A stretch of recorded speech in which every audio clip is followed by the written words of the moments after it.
trying to find that go live button. I always picks it up and I laugh. I buy Larry a microphone and he quits coming on the show. What kind of friend is that? So here we go.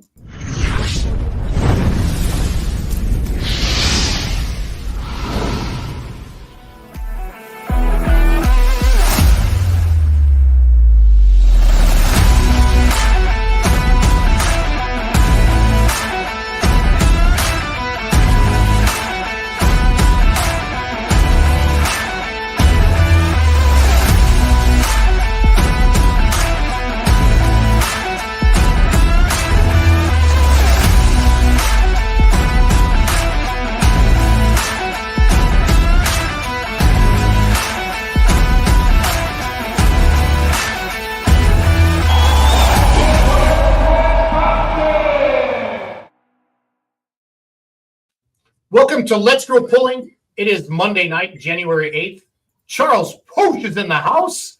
Mike Idle joined us. Larry had to go to the senior citizen home and fix a toilet tonight because what he's done is people will get their gravestones ahead of time. Larry has booked his room at the local senior citizen center, and he's kind of VRBOing it out now to other people because Larry's always thinking about things he needs to do.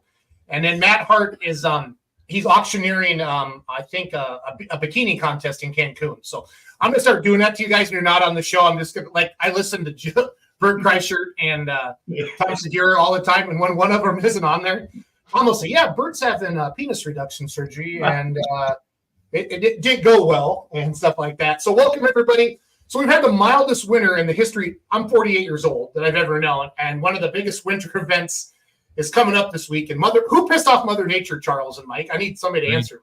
I did not put in the memo for this one. It came from the West. That's all I can say. It came from the West. They're to blame. Well, he came up. Somebody in Missouri must not have been ready, so they decided no one's going to be ready. Fair enough. Welcome, everybody. Hey, the Pick'em contest is up as well. For Shipshewana, Brent Yarn put that up last night. We have a link on the Pullers Championship Facebook page.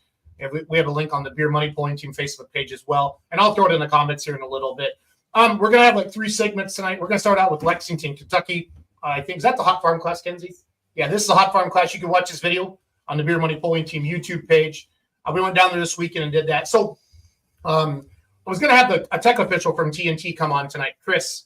I think his last name, let me see here. I got to check my notes. Chris, but he had Chris Goodlett is the head tech official with a TNT. So as everybody knows, there was a DQ with Big Daddy Magic Saturday night in the finals. So he went blasting into the sand, Charles and Mike. It was an awesome pull. Place went crazy. And by the way, that place was pretty full Saturday night. I hate arenas, Charles and Mike. And Charles, you know this from shooting photos.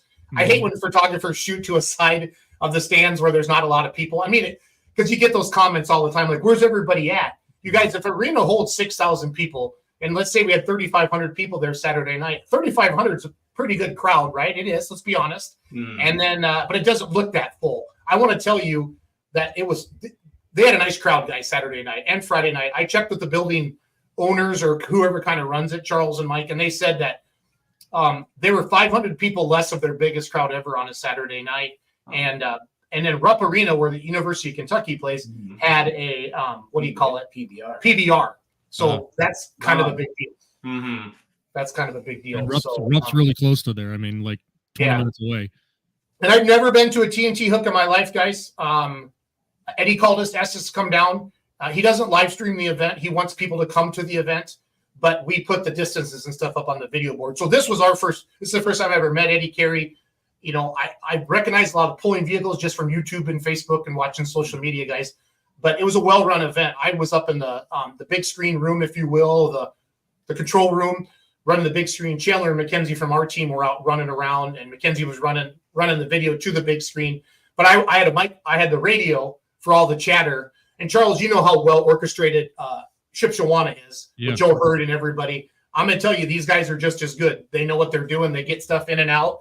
They don't have warm-up tubes, so we did have to have a pause a little bit. It's like when the light limited super stocks would come up, Charles and Mike, the second sled that was sitting over there, they had 2 sleds there, one with the smoke tube, one without. They would take 5-10 minutes and warm those diesels up. But other than that, they did a darn good job with everything. And I shouldn't say other than that. You got to warm them up. But it was a well-run show, and listen to them chatter. This was their 12th year. It's a beautiful facility, and next year it's January 2nd, 3rd, and 4th. So I'm really excited to be able to go back down to that again as well. So, Charles, you weren't in Lexington, but when I see it, there's videos of Big Daddy Magic going into the sand, and there's a lot of comments on it, and a lot of them are negative, and a lot of them are positive about TNT's a bunch of bastards and TNT's great, and I don't know.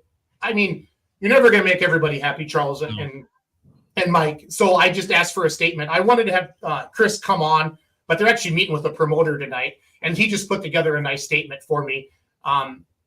Is it the Dudits? Did I say that right? Is that the name of the truck, Big Daddy Magic? I think, Charles or Mike. Do you guys know? I'm actually not sure. I met him years ago, but I don't remember exactly how you. So they're not cheaters, and he put that in his statement. I just want to make very clear.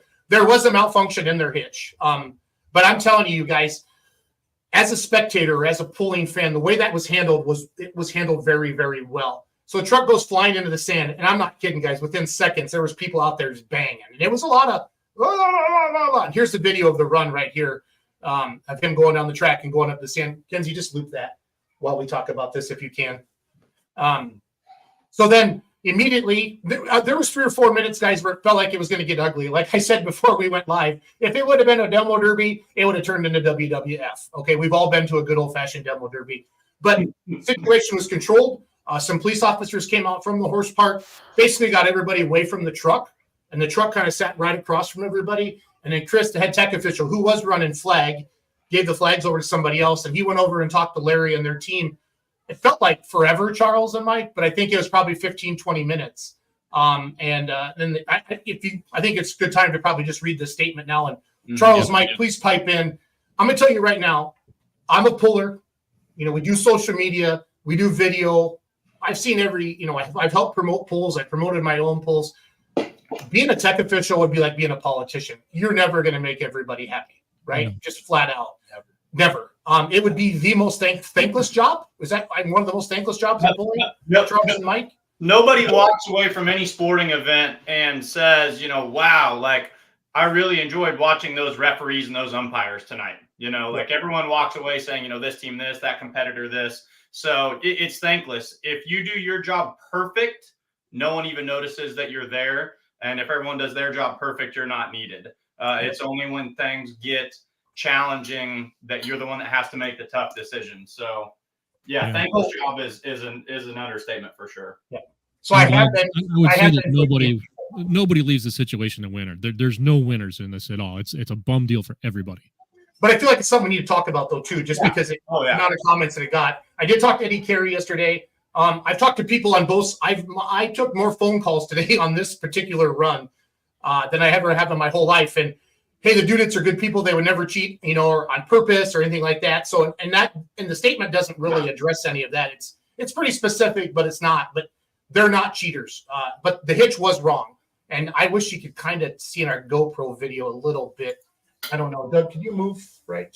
You kind of see it there. The hitch was moving up and down on it. And I think it broke maybe Thursday night in the preliminaries is what I was told. They did. I had heard that, his first trip up the sand pile, they had to fix it because something did break. So that was Thursday night, and then they came back Saturday night. No, so there's a lot of comments like this on why didn't you all check the hitch before? Yeah, I don't know, Mike. I don't know. Did you notice the flag woman went back and looked at the back of the truck right before he pulled?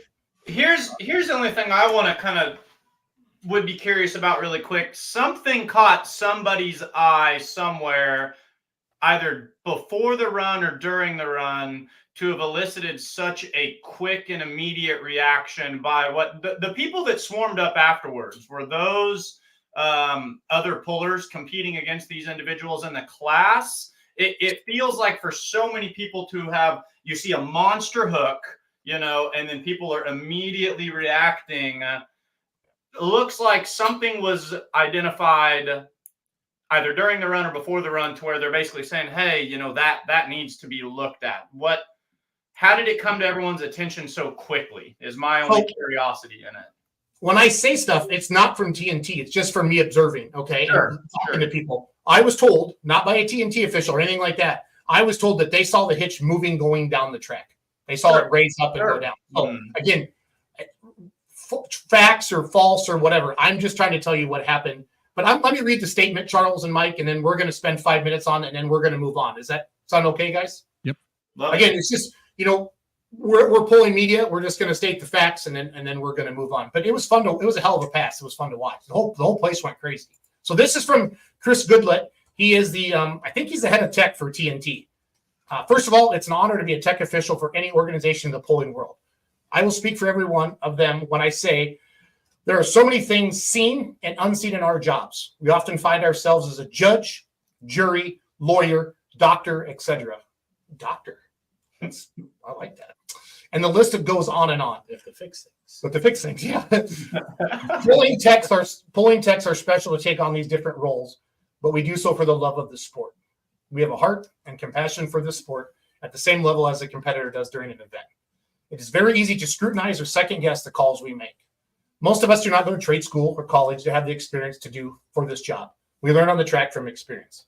With that being said, we also have the most utmost respect for the drivers in our organization. So please understand that because of this. I will not discuss the details of any issue with Mr. Larry Duditz Cook. And if I'm saying your guys' name wrong, and I've sent Duditz family or Chandler, we sent all the video that we had to the Duditz. We've sent it to a lot of competitors in that class have reached out for just full transparency on that as well.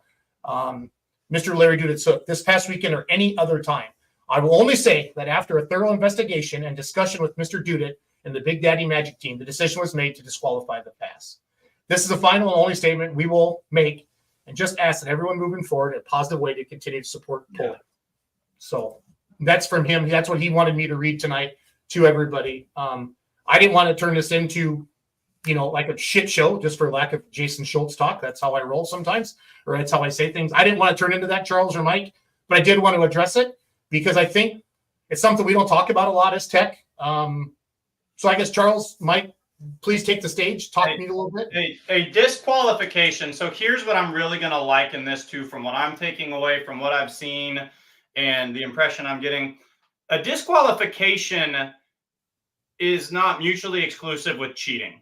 And if it looks like something happened during the run, I would liken the whole situation to basically a weight falling off a tractor. If you're going down the track and you're taking one of those good old fashioned, up, down, bouncing rides and a weight falls off the tractor. In most organizations that I know, anytime you lose a weight, that's a disqualification. It's just one of those rules within the sport.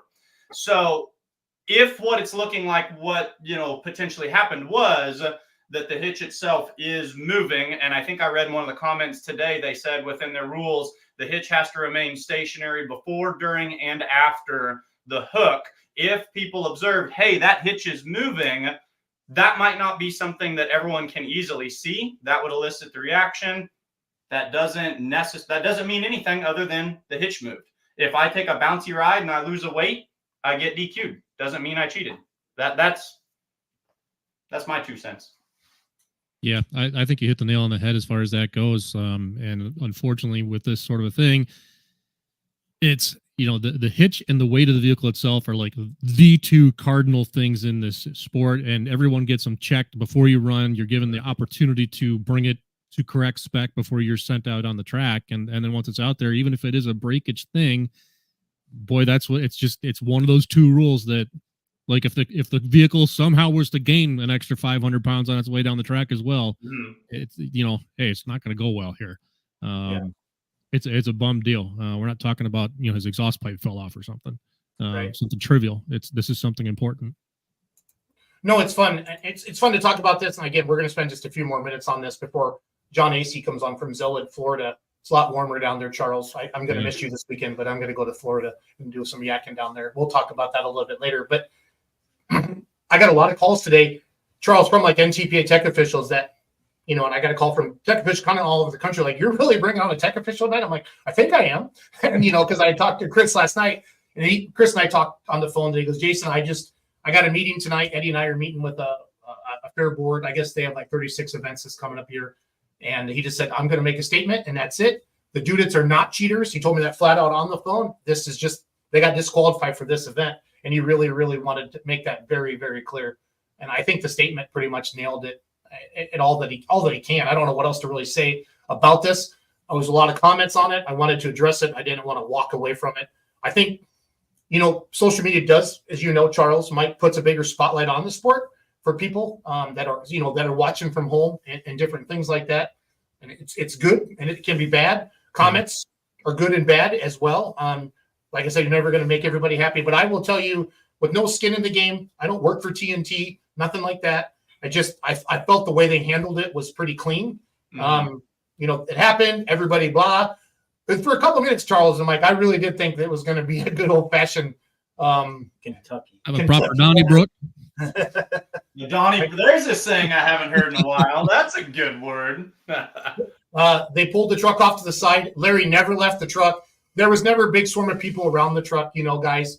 A couple police officers, I think the police, I'm not sure, they looked like real cops because I don't think they were just security guys. And they kind of stood there, and I watched I could see Larry and the tech official talking the whole time. And, then Eddie Carey came over there as well a couple times. I feel like they took their time and they made it right. We didn't do like any class, and like we did driver interviews right after each class, guys. That class, they did not. They just rolled right into the next class and they talked through all of it. So from a TNT perspective or from a fan's perspective, I think how it was handled was well. I don't know enough about truck pulling or tractor pulling enough to go into all that stuff. So I would say, it's only Monday after this has taken place. I would not be terribly shocked if at some point there is photos, a video, a walkthrough, whatever, explaining like, here's what happened, here's how it did what it did, here's what we saw, and here's why. It's the Pixar didn't happen thing. That may be forthcoming, and that's probably maybe where some of the consternation is and speculation is, because we haven't been provided that. But I know it exists; it has to. That may come to light and probably put everybody's mind at ease about it. Yeah, no, I agree. There's a lot of comments on there. Everybody has posted this picture in this video because it was the longest pull of the weekend. And Charles, from like you're going to be announcing that the big Midwest Winter Nationals, when somebody goes in the sand, the people go crazy. You know what I mean? Yeah. We've talked to Clint a million times, and Joe Hurd's going to come on tonight in about 40 minutes and talk about everything. I'm just going to kind of flip through some of these comments, just put them up there on the screen, just so everybody gets that. We're not going to address all of them tonight in here, but I enjoy. It's fun having all of you on here watching. We appreciate it. We do this every Monday night at 8:00, but you can't have every one of them go into the sand. That really slows the show down, guys, because you can't get that hook tractor to go in there. And we've heard Clint say that before. He likes to let a couple in, but not too many. Also, you don't want to break a bunch of stuff either.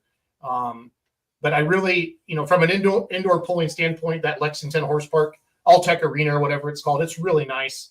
And I was just really impressed with the TNT crew all weekend long, just how they move things along and organization and stuff like that. So for that arena. So I don't know what else I really want to get in on this tonight. Do you think anything of Doug? I mean, I know you weren't down there. Right. Thank you, William, for the correction on the pronunciation. By the way, I will tell you as an announcer, the single biggest fear I have is that we will murder names, because we do. Got it. Okay, great. Thank you, William. So Angela Hill. Yeah, a couple of semis pipe got bent. That was fun. Remember Steve Bausma years ago, Gordyville, limited edition. Charles, he went deep. Yeah. That sand pile at Gordyville, guys, was like this. Yeah, he went up into it. Launch ramp. And that's actually, I did see the one semi where the pipe fell out, and I don't know TNT's rule book necessarily, but I know for a lot of places, with an indoor hook, that's actually an automatic DQ too if the pipe fails. That would make sense, and that's something I've wondered about before too, because if they're going to allow you, like a lot of these organizations do, they're going to spot you an extra 200 pounds in weight. Yeah. And if they're going to say, hey, that weight is allotted for, we're putting it on you to fabricate or to engineer something, and it's got to withstand, this pressure correctly. Yeah. You would think that would be something that they would tech and inspect. The only time I ever saw a smoke tube fail was Red Horse, 2020 Louisville, Steve and Stan Blagrave, and it wasn't their pipe. It was actually something to do with the vacuum on the smoke tube itself. But Charles, you would think that would really fall into a lot of what we're talking about, that an exhaust pipe, an extended exhaust pipe not holding together. That feels like that could be in the grounds of disqualification too. Well, that happened to Islands at the truck show last year. They had big clamps, off the exhaust on the hood, and it pushed it off, and they DQ'd them. Yep. There you go. Mm-hmm. No, Baker. Nobody went as high as the Case did that one year. No. That looked like one of those billy goat when they're climbing the mountains. Like, get up on top. Like, how did that billy goat get up there? So it's kind of crazy. It was kind of crazy. So yeah, So I read the statement earlier from Chris Goodlett, the tech official. Again, thank you to all the tech officials out there for doing what you do. There's probably honestly not enough of you guys at the polls. It's hard to have enough to cover everything. This is just a general thing over the You years. need that title. Tech official? Yeah. No. I think you're supposed to know about pulling a little bit more. It might be marginally helpful. Yeah, I don't know. I've never even changed the oil in my pulling tractor before. Even though every competitor that you're inspecting is going to insist that you don't know anything about pulling while you're doing it, because that's just how you're going to get traded. Yep. Jason, you drained the oil in your pulling tractor among several other fluids in Wisner 2 years ago. So you were did that the year before too. Yeah, no, we had some. I had some oil. Was that the oil pump? What's causing that? Or No, we blew the filter seal out, and it was dark, and nobody saw it, and we puked all but a half gallon out on the ground in that run too. So, see, pulling's fun. Everybody's seen a tractor. Let me ask you this really quick before we move on. Is this potentially a case of bad press is still good press? Even though people are debating and words like, disqualification and the dirty, CH word is being brought up. It's generating conversation about pulling, and it's getting people invested in coming back in and looking at things. Is this bad press is good press and that controversy brings in discussion? Or are we flirting with hey guys, we need to respect this individual and, move forward about it?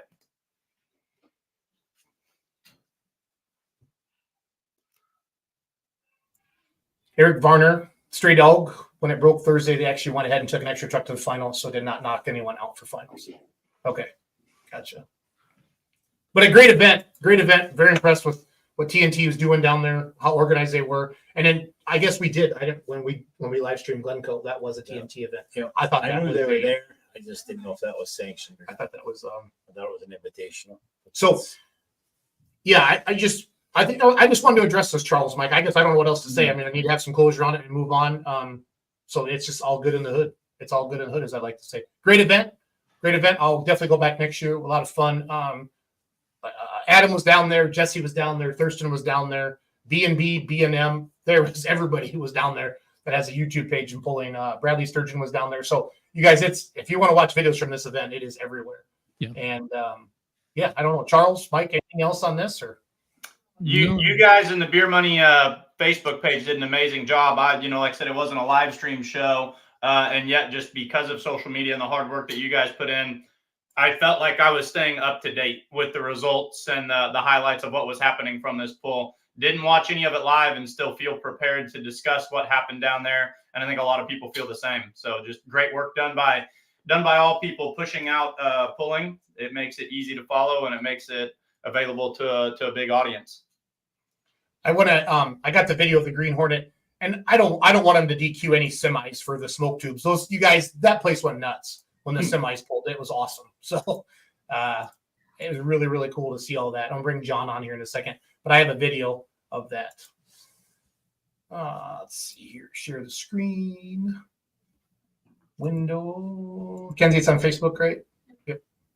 So this is a Green Hornet. Fanning, I think, was the last name, Mike and Charles. Fannin. Okay. And so, again, Charles, where else do we see semis indoors? Just Mac Trailer Winter Nationals? Where else? You're going to see 4.1s this weekend at Ship. Yeah. What night? They'll be on Saturday. Oh, I think we got 6 or 7 that are going to be in there. Awesome. Super cool. Anyway, this is the Bad Habit truck. Or no, Green Hornet.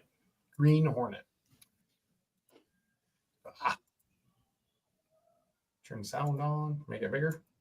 Here we go.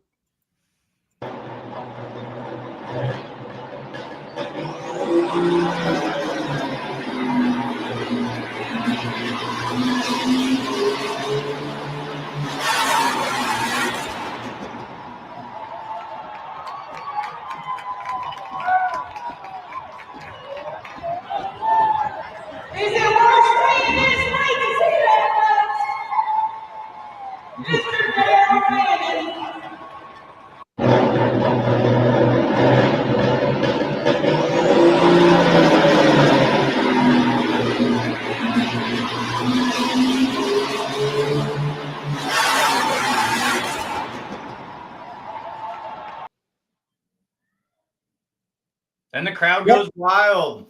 But again, great time there. So let's move to Florida. How you guys want to move to Florida? John AC, can you hear us, buddy? I can hear you. How are you, buddy? Good. Out here at the barn working on the kids' tractors, trying to get them ready for this weekend up at Zellwood. I like it. I like it. Charles, what's the forecast for Shipshewana this weekend, buddy? It is going to be right around freezing or a little colder, and I think Friday there's a chance of some snow, but not like a few years ago when we got absolutely snowed in there. It's not going to be like that. It'll just be a couple inches. Good deal. So Charles will be on the mic at the Midwest Winter Nationals. We're going to talk to Joe Hurd here approximately 30 minutes or so. We got Doug and I are going down to Zellwood, Florida. We've been fourth year. We've been going down there. Third, fourth It'll be your third year, Jason. Doug's second year. Nice. So we're excited to come down, help out again with Zellwood. Florida pulling is really starting to get going in the winter, and we're excited to help that. And what I like about this, Charles, like it sucks when there's a tractor pull 30 miles away, and they steal and stuff. This is two different worlds. So it's fun. It's been fun to promote both these events and two different audiences down there. We have some videos playing down there. So John, let's kind of go over the event this week. It's Friday and Saturday, January 12th and 13th, 1 p.m. and 6 p.m. both days. And again, Zellwood's not far from Orlando, right, John? No, we're probably about 30 minutes from Orlando. All the attractions, the beaches, all that. Within an hour, you can be pretty much anywhere you want to go. Yeah. Talk about the Zellwood, the Florida pullers, and what you guys do. How many pulls you have throughout the year? So during the year, we have our regular club pulls. We have about 7 of them throughout the year. We have antiques, some 4-wheel drives, some 2-wheel drives show up. But this is our big pull. We're bringing in people from all over the world, all over the United States, to come down to Florida where it's nice and warm and get to do some tractor pulling. I like that a lot. What's been fun, a lot of pullers will come down, Charles and Mike, and they'll leave their rig down there, and then they'll either bring the family down and go vacation, and then or they'll buzz back home and then they'll fly back down and go pulling again. I think is it 5 weekends in a row, John, kind of starting with Zellwood? Yeah, it was 5 weekends in a row down here. If anybody wants to know it, it's on our Facebook page. I think I posted it back at Thanksgiving time of all the pulls that are going on down here in Florida. But yeah, we've already got pullers here. We had pullers come in yesterday. Had 3 of them come in yesterday, 2 from Indiana and 2 from Ohio. No, that sounds good. That sounds really good. Again, for those of you, get the word out about Zellwood. How's the weather? Are we highs in the 60s and 70s, John? What are you seeing? 70 and 75, and Friday there's a small chance of rain in the morning. Okay, I'm gonna put the poster up on the screen a little bit. So with this event, like Charles is going to be in Shipshewana. They have sessions each day. Charles, is it 11 a.m. and 6 each day? 11 and 6, I believe. Yeah. Yep. So we're going to be doing one. I'll get rid of my banner on the bottom here. We're going to be doing 1 p.m. and 6 p.m. each day. So during the day at Zellwood, it's antiques. It's some hot rod antiques, some smaller mini rods, some garden tractors. And then at night we kind of call it the modified show. Tedder's bringing down, or is it Bauer bringing down Mr. Twister. Usually Donnie Dean's there with the turbine. We got some semis, some 2-wheel drive trucks. So the night show is the bigger stuff that we're kind of used to. The stuff that you don't normally see in Zellwood during their regular club pulls. And it's the same classes both days. And it's going to be, it's good. It's going to be warm in Florida. So I think quite a few mini rod guys are going down. I talked to some garden tractor pullers. They're think of coming down from Wisconsin. So we'll just have to see. Yeah, I just got off the phone with Pete Yarrington a little bit ago. Got a bunch of them heading down from Jersey and Maryland. Yeah. They're out tomorrow morning to come down. If anybody has any questions for John or any questions about the Zellwood event, please type them into the comments. We'll get those answered for you the best we can. John, so for you guys getting ready for the pull this week, what's it look like for you for a promoter? It's just going to be a week of getting everything ready and making sure everything's running and, all that good stuff. But, I'll have time to do it. I'm not going up there in one day and trying to get everything done. I'm going up Wednesday and I'll be there from Wednesday on till Sunday. So I'll have time to get stuff done. Another thing that's good about it is too, it's not like this is your only pull every year. You guys basically have a pull almost every other month, right? Or every 6 weeks, I feel like. Yeah, usually every month we have a pull. We take the summer off because it's too hot. Huh. Is Don Dean here already? Adam Deckard's asking. If he's not down here already, he will be here probably Thursday. Yeah, actually, he will be here Thursday. Yeah. Well, I mean, they literally have every single class of pulling almost in Zellwood. They have remote control pullers Saturday during the day. They have garden tractors during the day. The antiques, then they work their way up. Do we have some? What's the biggest diesel tractor class? Is it the mod turbos or super farms? I forget. Say mod turbos. Mod turbos. Okay. This is some video from last year. Some of the multi-engine modifieds pulling in Zellwood on Friday and Saturday night. So, Charles, what do you know much from being from the great state of Michigan? Hey, is Michigan winning, Charles? I forgot all about that. They were. I haven't checked in. Like prior to halftime, it was like 17-3. Oh, Michigan wow. was up. Yeah. Yeah, That's a shame. Well, go Big Ten. Still Michigan. If you're a Badger fan, why are you being like that? Mike, your Missouri team did good in the bowl this year, didn't they? Didn't they beat somebody? We whooped up on Ohio State's third string, and and I took a great nap for 3/4 of that game. It was wonderful. It is. It's halftime, 17-10. Yep. Adam Decker jumped on there. Adam joined me as well. So John, how sorry, Jason. What's that, John? But I'm going to back myself out of the way and show you guys the tractors real quick if you can see them. There we Go into the shop. We'd rather see that the tractors There than we you go. ugly ass. I mean, than you, John. So 2 tractors. Yeah, what'd they get? John, go in there. Did you get another tractor? Yeah, Brandon built him one. He built him a Nice. V8. And Jacobs, we completely tore apart and repainted it and everything. And what class do they pull in? I forget what it's called. Is it classic mod or The V8 class. the V8? Okay. I'm trying to think what you guys call it. It's basically the farm tractor with a V8 engine in it. Like a hot rod, or what would you call that, Charles? V8 hot rod or classic modified. Those are usually the 2 names. Yep. Yeah, perfect. Mike, you got any, or Mike, or I guess Charles, you have what's your memories of Florida pulling, Charles? Like, do you go back to like the old Ocala run and Eustis and what Larry talks about? Yeah, I remember some of that back in the day. I never went, but I used to get the Puller magazine back in the 90s and when they were down there, and I've got some video in the library from those days. It was different. It was cool. In fact, here's how far back I go. I don't know if I still have them anymore. I remember newspaper clippings when they used to pull in Tampa Bay at the football stadium. That was back in the U.S. hot rod days in the 80s. John, do you remember any of that? No, I don't. I remember Eustis pulling because that's where my stepdad started years ago. He had a Minneapolis Moline that he used to pull over there at the fairgrounds. He worked at the tractor place right in the fairgrounds. Tim's watching the live stream right now. Tim Bowen, are they from Ohio or Indiana with those 2-wheel drive trucks? Yeah, Wayne's already here. Tim's on his way down. Okay. Yeah, most of those guys are in like Indiana, Ohio. They kind of run the state line there with that group. Yeah, I'm gonna find a picture of his truck there. If you want to, Doug. It's a sweet 49 Chevy, I think it is. Yeah, I got some pictures of it, Charles, on the Florida Pullers Facebook page. I'm gonna go find it. Yeah, last year I had the privilege of flagging the mod class on Saturday night. That's a little hairy when you got tender coming at you. Were you the 100-foot flagman or the 300-foot flagman? I was the 300-foot flagman. Would you rather? Which flagman has the tougher job? Because the 100-foot flagman's got to decide. Were they out of the throttle? Were they good?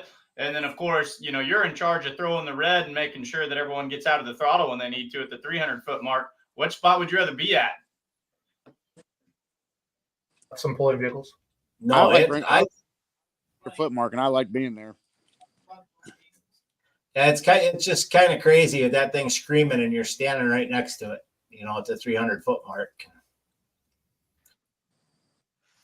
Backs, the thing's coming apart, but it was cool.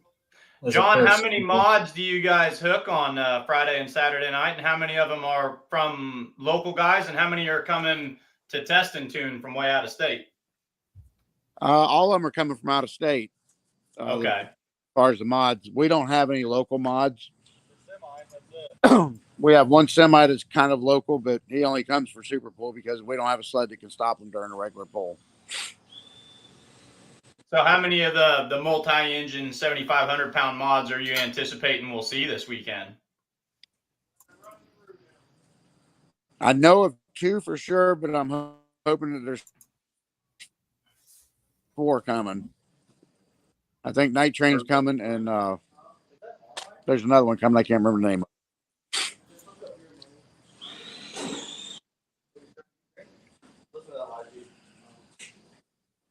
Okay. Charles, there's those there's trucks. Tim and Wayne's truck. Yeah, they're sharp. They pull really good. Now that's a 2-wheel drive pro stock class, right? Is that what we call that? Yeah, they're on a DOT tire and non-supercharged. I forget the cubic inch limit. They're big blocks. They're big motors, but not crazy. Yeah, but they're gorgeous trucks. They run. They won last year, right? Yeah. Yeah, Wayne won by a couple inches. He beat Rob. Okay. That's good. Yeah, well, it's good to put Waller in his place, don't you think? So. Oh yeah, it helps once in a while. Yep. I'm gonna play real quick. I'm gonna play our video we've been using to promote the event here real quick while we're chatting. I gotta find it. Here we go.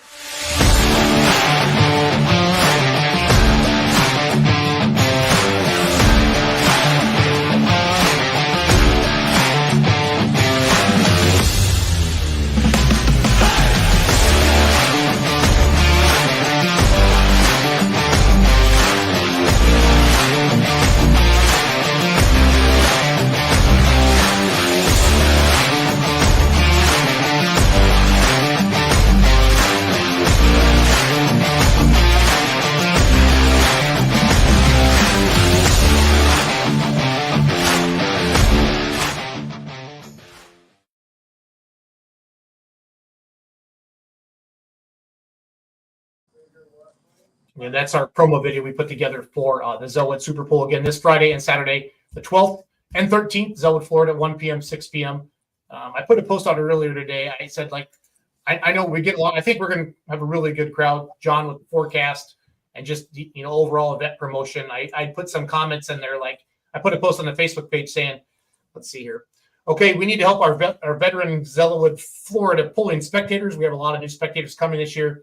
Never been to Zellwood before. What helpful advice would you give them so they can most enjoy their Zellwood, Florida Super Bowl experience this weekend? And the first comment is bring cash. Yep. So, bring a chair, go walk around the pits. So there's hillside seating, right? Yeah. Yeah. Yeah, we've got an actual great facility. We have we used to have a 300-foot set of bleachers. We had a storm come through and knocked them out. So eventually we'll get back to having that big set of bleachers, but who knows when. But we do have limited bleachers, so anybody coming, make sure you bring a lawn chair and a tent if you want it. Just be courteous of the other people around you that need to be able to see also. And the pits are open, right? Yeah, pits will be open.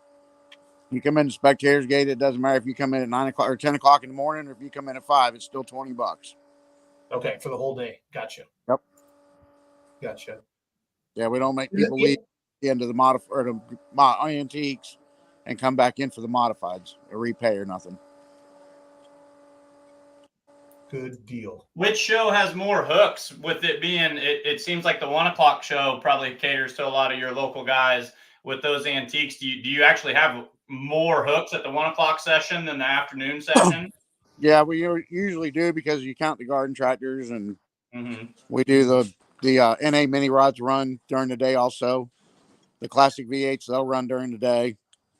They run 3 classes on them. The NA minis will run 3 classes. So, we do have more hooks during the day than we do the night show. Do you know roughly how many will pull during the day? I mean, are we talking 30, 50? I mean, way more? I don't know. God, I'm trying to think. God, Doug, what do you think? Last year we had probably 100 of them pulling during the day?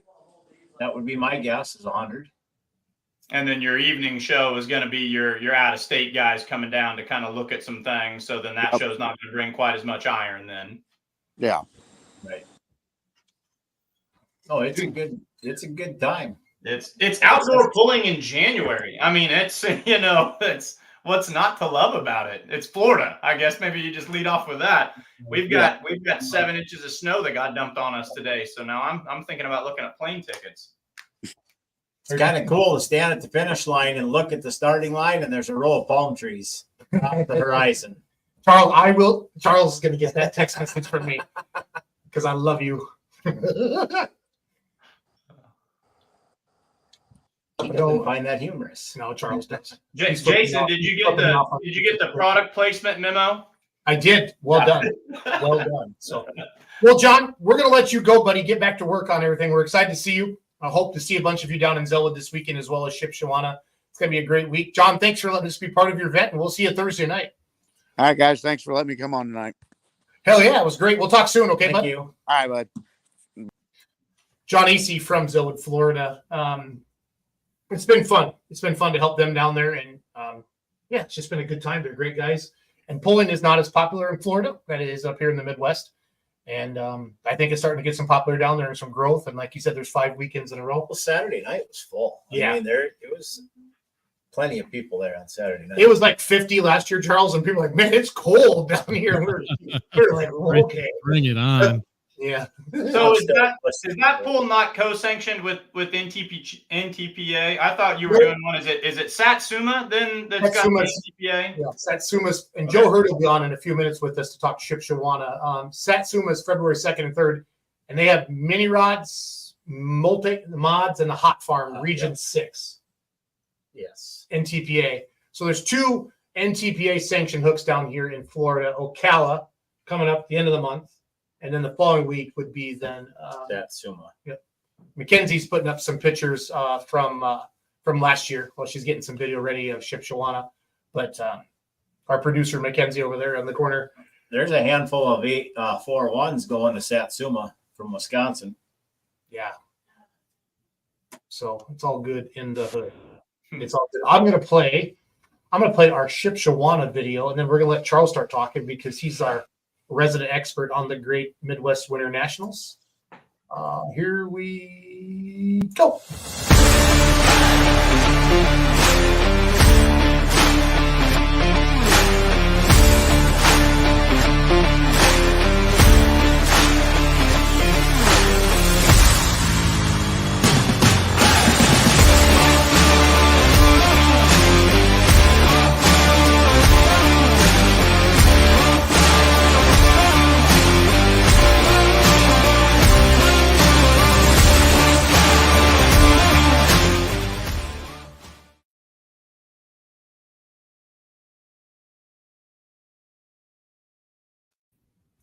So if you're just joining us, we're going to start talking about the Midwest Winter Nationals this Thursday, Friday, Saturday. Charles, I really want you to run with this because you're very familiar with it. You are the voice. I mean, I know there's other announcers, but you're the main voice of the Midwest Winter Nationals. Excited to have you on the show tonight. I know you've been really busy doing a lot of different podcasts. It's great to see you back on the show here tonight. Thanks for coming on. What'd you call this? The Super Bowl of Super Bowl single charger. Yeah, Super Bowl single charger pull-in tractors. So I think this is what we make. So this is how we pay homage to Charles, like this, Mike. See that? Someday, Mike, you'll get to be like the big frame. Yeah. No, it's going to be a fun I'll time. have a Pro Bowl of single chargers maybe someday. We'll play flag. No, it's going to be a good weekend. There'll be test runs on Wednesday night. I think when Clint told me he opened up that registration, they sold out the 30 slots in about 90 minutes, maybe less. And then that's live stream for free, right, Charles? The test part is yes. Yes. Yeah, that'll be free Wednesday night. Yeah, and I think it's free to get into. If you're in town, you can go over there and watch it. You don't have to pay. I just put the link, you guys, for the pick'em contest in the comments, so people can click on that and go check that out. Win a weekend pass to the Pullers Championship or a live stream pass. We Charles, before we always do down and dirty with the Badger State Pullers before Let's Go Pulling it. We dedicated the whole show, did some interviews last year with Badger State Pullers that had gone down to Shipshewana, Charles, and that way to do that. And then Ryan joined us. Ryan's driving down right now. He wanted to get ahead of the snow a little bit to check it all out. So Yep, 6 sessions of action, Thursday, Friday, Saturday. Something that's actually, it's not even on the flyer, and it's been talked about, but I don't think people actually realize it. Yes, Saturday night, as an introductory basis, we will have 4.1 semis in the building. I think, like I said, 6 or 7 are signed up to give us kind of a look at what that looks like for us and our procedures and how we flow through an event. The bigger thing, though, really is the charity work that goes on at events like this one. We really push on that every year, and it's something different every year. And what it is for cancer research, and that was sparked really by the passing of Ryan Anderson's father. Kent Payne drove the tractor, checking out in both the classes it was entered for last year at the event, because Ryan was at home with his dad, and Kent won both times. The week after, unfortunately, Ryan lost his father, so that kind of started it. Justin Stuckenschneider, the model for the raffle, is the checking out tractor with an indoor pipe on it as part of the model. Those tickets, actually, I think online sales unfortunately ended today. So now to get a ticket for that, you got to show up and be there. But there's a second prize. The grand prize is going to be the checking out tractor. There's a second prize. We're going to draw a second ticket. I was contacted this morning by the folks at Fluid Damper, and they have offered up a $1,000 credit toward any damper that they make. So that'll be the second ticket drawing. And thanks to the guys at Fluid Damper for doing that for us. That was totally unsolicited. They got a hold of me this morning, said they wanted to do it. So I was like, oh, sweet. Yeah, we'll definitely do that. I think that's cool. I threw in the other piece of the cancer part. The classic modified Viet Hot Rod Tractor class winner from last year, Trevor Zankert. Young man, he was fighting cancer at the time last year when he won. And so we wanted to do something for him. We were hoping he was going to be there to help participate in the proceedings. And unfortunately, he passed the end of last week. We lost him, as well as Tim Pugliese, another entered puller, the day before. I threw it in the group chat there. There's some stickers I've got made that are going to come in for the event to honor the two of them. They're going to go to all the competitors first. I had 1,000 made, so if somebody else wants them, I mean, we're going to have enough. We'll get them to you. They're free. I don't want anything for them. Just honor the two guys, be thinking about them. Adam Drought is helping us with the charity part of it. The actual donation will go to Roswell Park Research Hospital in Buffalo, New York. They are the ones that got him through his cancer a couple of years ago. And tomorrow night at 8:00, he and his brother are going to join me along with a representative from the hospital that explains kind of how they take their funding, what they do with it, what their capabilities are, and how they help people fight off this disease that affects literally everybody that we know. Right now, I guarantee the four of us all can name somebody who's having a battle right now. So it's a pretty important deal. And in the past, Adam has done fundraisers where he makes these metal signs. He's got a new Case IH one that he did for this event. It's about 38 inches wide. That'll be there. We're going to live auction that. The people from Storlock will auction off a toolbox again, like they always do. And it's just about taking care of our own and trying to help people out. And one of the ways that this hospital does that is they use these funds to actually get matching grant funds, whether they be from private industry or government or whatever. And their multiplier right now on $1 is turning it into $23 in matching grants. So it's a very powerful tool that we've got to be able to help people, and that's really what it's about for us. Trying to do right by everyone and try to beat this stinking disease. Justin unfortunately can't join us for the event this week, but that's he got family commitment. He's got little ones at home. I certainly get it, but he's sending the tractor out to us with somebody, and we'll be available at the door for that. And we do 50-50s the whole time. Throughout the weekend, constantly just keep rolling it and doing it. So. Hey, Charles, somebody commented that you can get tickets until midnight tonight on the website. Oh, is it till midnight? Okay. I knew it was over today. I just didn't know when. Okay. Till midnight. And it's somebody from What's Smoking, so we have to trust them. How about that? Yeah. Okay, cool. I wasn't. I knew it was today. I just couldn't remember when. No, I think Ryan mentioned that earlier today as well. Yeah. Turnout's good. The entries are good. Sounds like people are getting their parts, and usually like about this time before ship every year, I start dreading every time I look at my phone because I'm waiting for a text message of who blew up on the dyno now. It seems like that happens a lot. I haven't had that so far this year. I think everybody's getting through their dial-ins and prep regimens, and they'll actually be able to be there and have fun with us under the roof. That's what it's about. Hey, if anybody's watching from What's Smoking, we just tried to go to the website and buy some tickets, and it says it's closed. So if somebody can open that back up, we want to promote that. But currently the website says it's closed. So whoever's watching from What's Smoking, Clint or Joe or somebody, maybe Zolik, open that back up till midnight tonight. That'd be pretty cool. Yep. So Tillman Temple says, you better knock on wood, Charles. I'm telling you, my whole desk is wood. I'm doing it right now. Yep, I get it. When are you heading down, Charles? I will come down after work on Wednesday. I will miss the test session, but I'll be down there, about 9:00 Wednesday evening or maybe a little before. This event really is special to me as a fan. Like Gordyville, and obviously it's moved into Shipshewana, and the Michiana Event Center is a way better facility than Rantoul ever was. Charles, I mean, I don't know how many times you went to Rantoul. I was out there one time. Okay,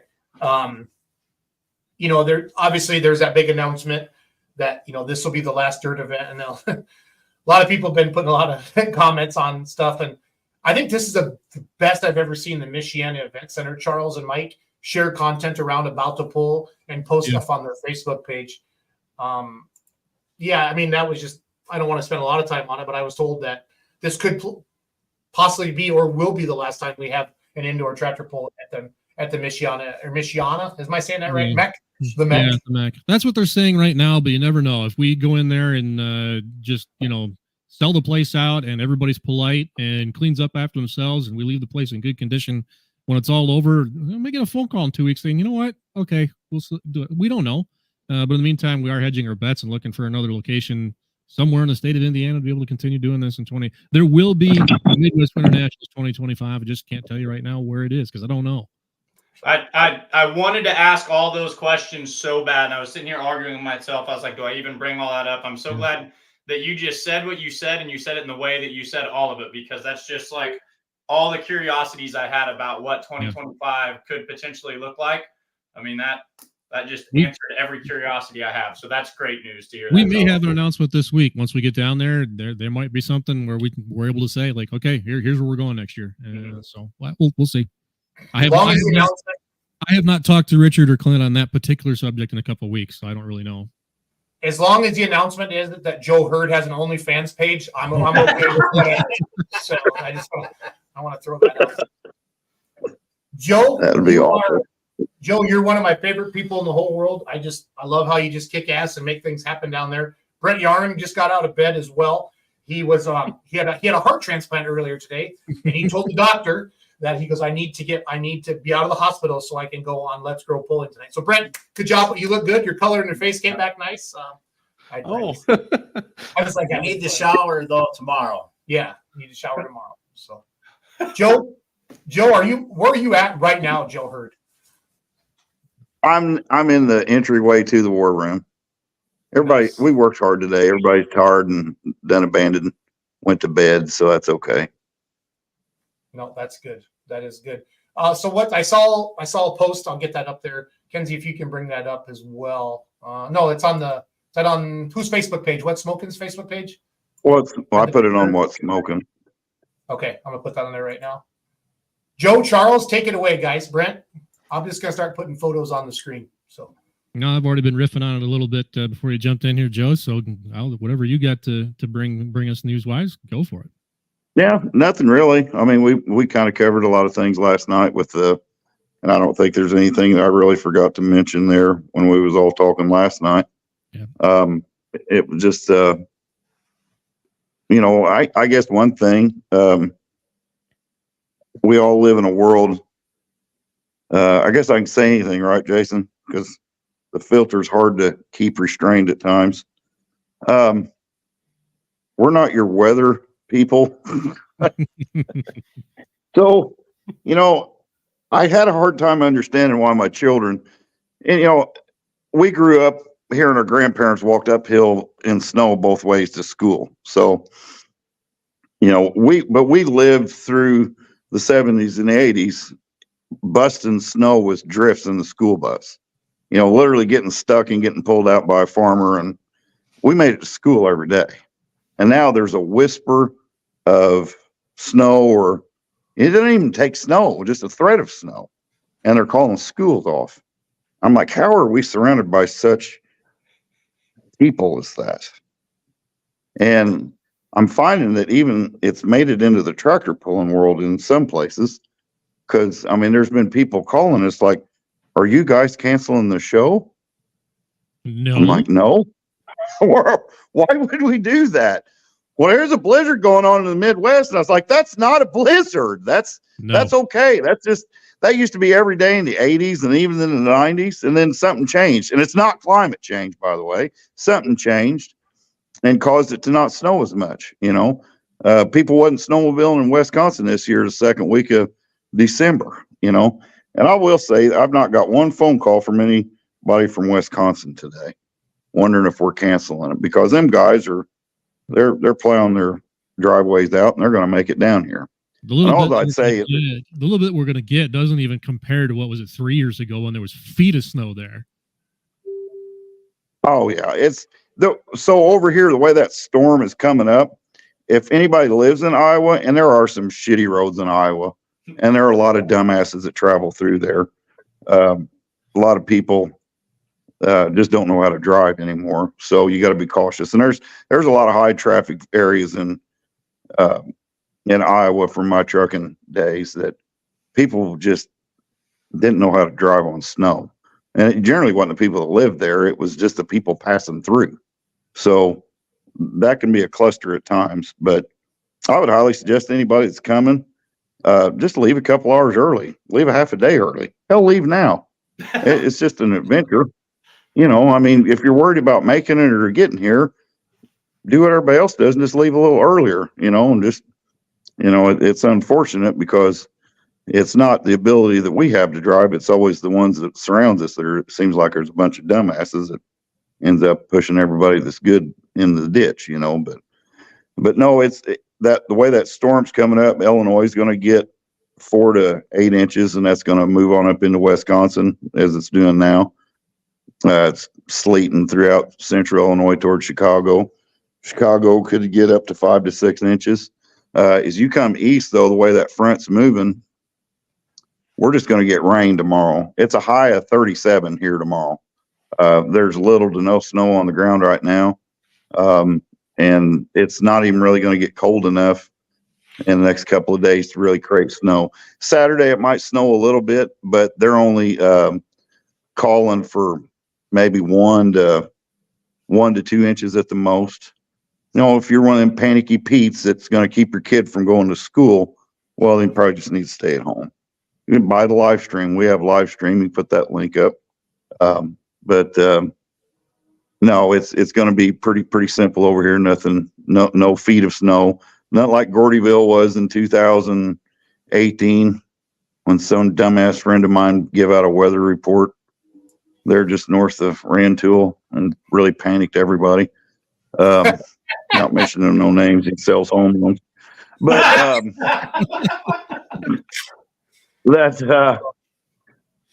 there's been years that we really, and there's nothing to stop it there. There's a town to stop the snow from blowing in here, so it's nothing like it is there. But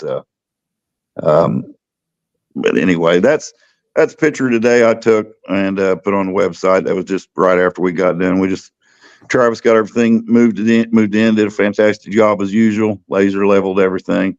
And we watered it this evening, and then tomorrow after that soaks in, we'll chisel plow that up, open that up, put some more water down in there, and till it up and build a track, let it sit all day and mellow out and everything. So it'll be pretty neat. We got some new toys that we brought along with us. Yeah, is that for track maintenance? On it, Joe? What's that, Jason? Does that John Deere have a belly blade on it?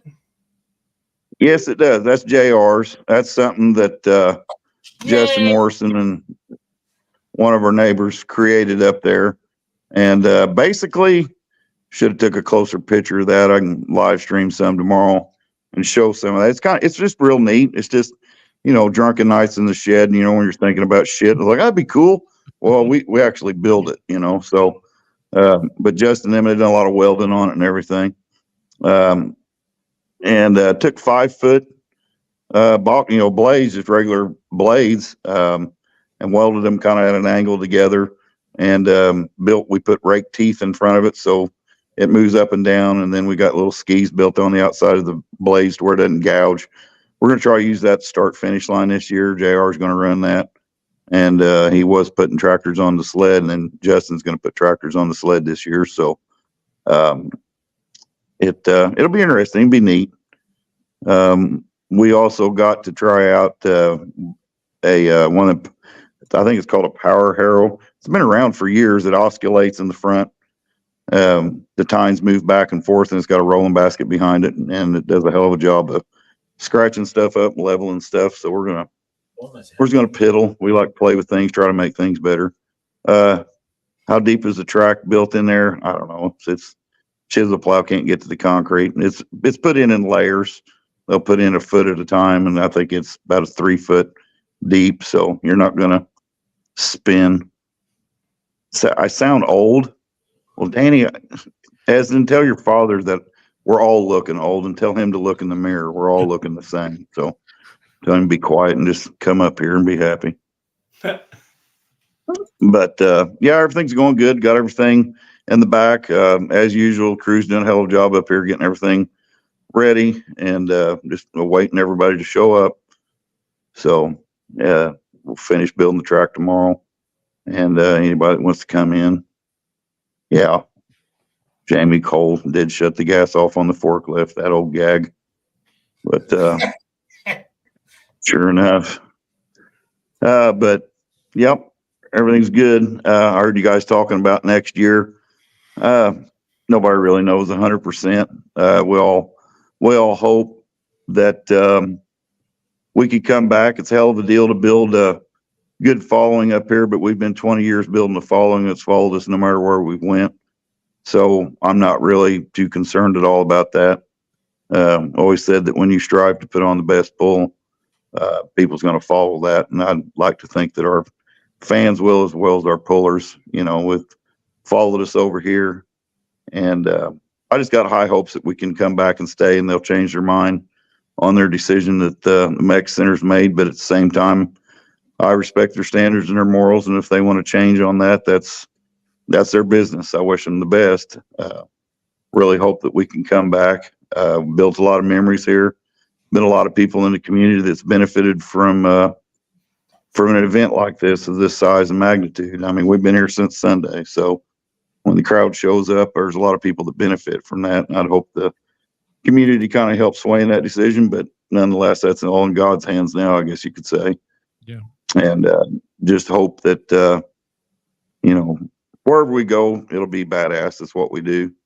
Not bragging. It's just what we do. We make things work. Always said the best tractor pull that you could put on was put on by tractor pullers. So, or old tractor pullers anyway, people that can't afford it or had kids and decided to do it that way, like a lot of us have done. But you never know where we might show up at. Whatever it is, be positive about it, and positive things will come out of it. And that's kind of the way we look at it. So if it happens here, fine. If it don't, well, we'll go somewhere else. Joe, if anybody needs, what are the top 5 things, Joe, that maybe are better at this facility than maybe at Rantoul at the original Gordyville? What do you like more about this? It's a better hosting facility, and what I mean by that, you got ample motels that are close. You got accommodating people. You've got most importantly, you got things for the women folk to do. They've got shops to go to. They've got stores to go through. There's all kinds of things for them to do. It's a lot more family friendly. There's a lot more different things that could be seen as a side attraction to just the tractor pull itself. So as far as a family oriented event, it comes full circle for everybody. That's a couple of things. And weather so far has been better. We got wind blocked by town, At Gordyville, it could go 2 inches and you could have 4-foot drifts. Not see where he was driving for miles to get in there. He was just so far out in the middle of nowhere. Facilities larger, facilities cleaner. It's just Clean gives bathrooms you the for ability. everybody. What's that? Clean bathrooms for everybody. Oh yeah, that's wonderful. Just and having a place where we can have a toy tractor show. That's absolutely awesome. I don't get yeah, and absolutely. Don't forget the pretzels. Absolutely, pretzels are awesome. That's how I eat and live up here. So yeah, there's just so many different things. That's why I there's a lot of people that, why don't you go back to Gordyville? It's like, I'll keep some of my, I just don't want to go back there. It feels like we've taken a step forward by coming to this facility, and you never rule anything out and you never say never. But there's a lot of good memories at Gordyville, and I think we need to leave it at that. And I know Caleb Ogle, if he's listening, he's motherfucking me right now because he really wants us to go back there again. But there's a lot of people that do, and part of me wants to. But Jason, if you could dig around and find that picture of, I think it was from 2017 or 18 at Gordyville. It was a picture where I just shoehorned so many tractors into that pit area back there, and it was taken from the second sled sitting in the pits back there at Gordyville, and I had them from tire to tire, and you had to just jam pack them. We had that particular year, there was 27 big pro stocks there. I mean, that and the show flowed real good. We didn't have a lot of mishaps there that year, and man, did we have a lot of hooks that year. And that was such a challenge as far as it goes for me, from my standpoint. Gordyville, you had, to put it in a nutshell, you had 2 sessions in there. You had 1 day in there, and that was it.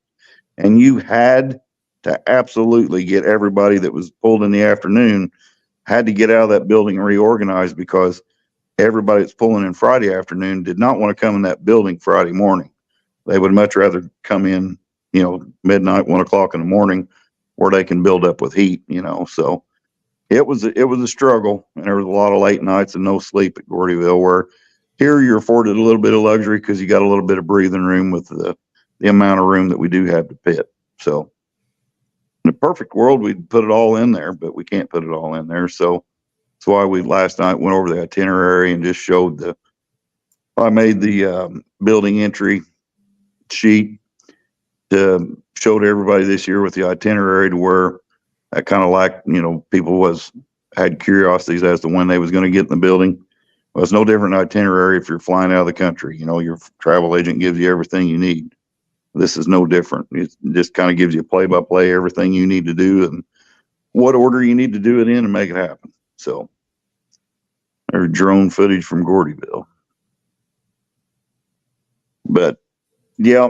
We got some video playing right now of the tractors moving around. Kenzie, can you take that down? Put the video back up for me, please. Thank you. Yeah. So, Joe, this is what you do. I mean, I know you don't do it well. You're more of the boss now, but this is the coolest thing. I swear to God, this thing moves faster than an outdoor pull. The way you guys pick and hook and drop and go, it's awesome. Right. Well, because the way that works is, I've got 2 guys in the back that their only job is to, when the half hour before the pull starts, we start pulling everybody across the scale, pulling them to the warm up tube, and then I have guys that bring them out and bring them up, and then one guy picks them up, takes them in, puts it in where we pull, and drops them off. And then I got another guy that's pulling them off the end. Cole's up there pulling with the loader off, parking them. Then they get picked up again by another guy, and then he brings it to me, and then they drop it off at the stall barn outside, and then I pick them up and bring them in and park them. So, because I'm kind of OCD about how I want things to be, but when Plus, there's just so many moving parts. You've got so many people that pull in one class that are going to pull in another class, and then keeping track of finals, And then I got one guy, Jim Loburn's brother, all Rob does. He's what we call the Grim Reaper. When he comes around and tells you to get your shit together, you didn't make the finals, it's time to leave. We got to get you out of that building. And the reason why we do is to where we can make room for the other competitors to get in there. So you get done pulling, you've got to get out. So this is on one of the new segment, Joe. I'm gonna put somebody's face on the screen. They have to ask you a question. Okay. Okay, rock on. Poor Brent's like, why me? On the spot. Come on, you got 5 seconds. Go. What's the biggest bottleneck or like the biggest pain that you have to deal with? People. I could have probably guessed that one. No. So what's like the trickiest? Want to be more specific or? Yeah. What kind of people? Other than people, what's like the trickiest part? Like, is it the planning, getting the people all together? Like, find enough workers, what's the hardest part? Yeah. I mean, the trickiest part for me, Clint does 99% of this and we just do the small part. I mean, Clint's the brainchild behind it. He's the one that does way more than we do. I mean, he gets credit for all this. We just do a little bit to help. But for our part of what's there, it's just the challenge of getting that building reorganized, because it's real easy set up. I spend 2 8-hour days at least, just making, if you put that up, Jason, my 4-screen post, that's my computer at work. Yeah, got it.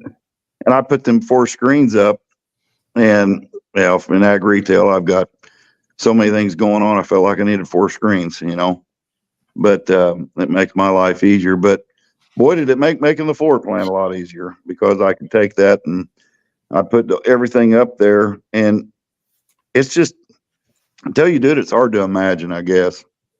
Because you've got to place it, and every year is a little different because your numbers are different. Yep. We change classes around. We elected to have 4 flights of hot farm, but in the bottom left, that bottom left screen, that's my Excel spreadsheet that I created when we moved to Shipshewana. We had one for Gordyville as well, but just laid it all out there, and every block's 10 foot, and we're 9 foot 6 inches where I got it set. And then in the top left is my color code, and top right is the schedule, and the bottom right, that is every class on every tab, and then how many's in each class. But then, it gets even more complicated from there, because, in like 85 Limited Pro, you've got 19 of those guys also pulling in the Super Farm class. So you want to put as many people in the building. So now you got 85 and 9,000 guys basically sitting together, but the 85 pulls first. And then that spot and part of that section is going to be 9,000 Super Farm for the next day. So, it's just it's a constant, everything changes. One class pulls, they got to get out. And then the next class, that's for somebody else to sit in there to pull for the next day.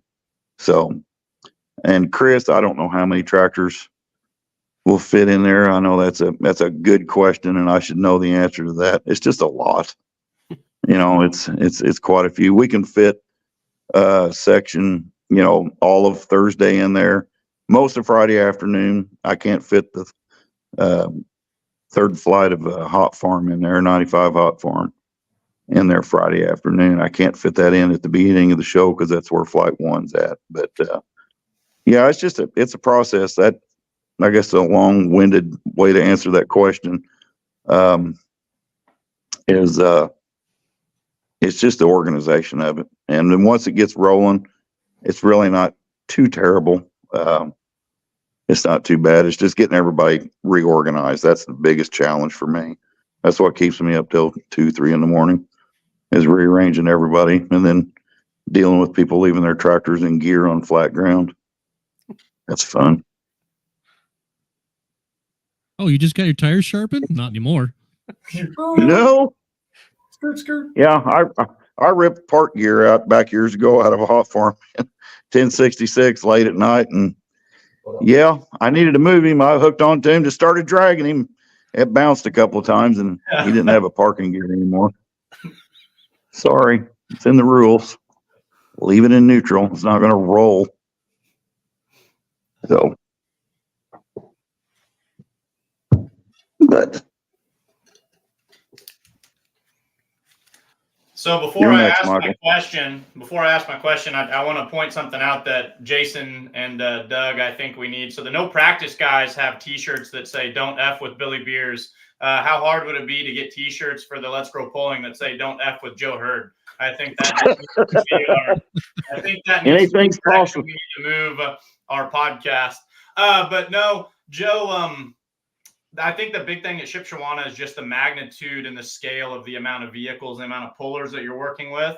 And the first thing you kind of showed us and started talking about was the track itself. So you seem like someone who really takes a lot of pride in building an excellent competitive surface for these guys. What are the highs and lows and biggest challenges of creating an indoor track that's going to hold up for 6 straight sessions with this many pullers?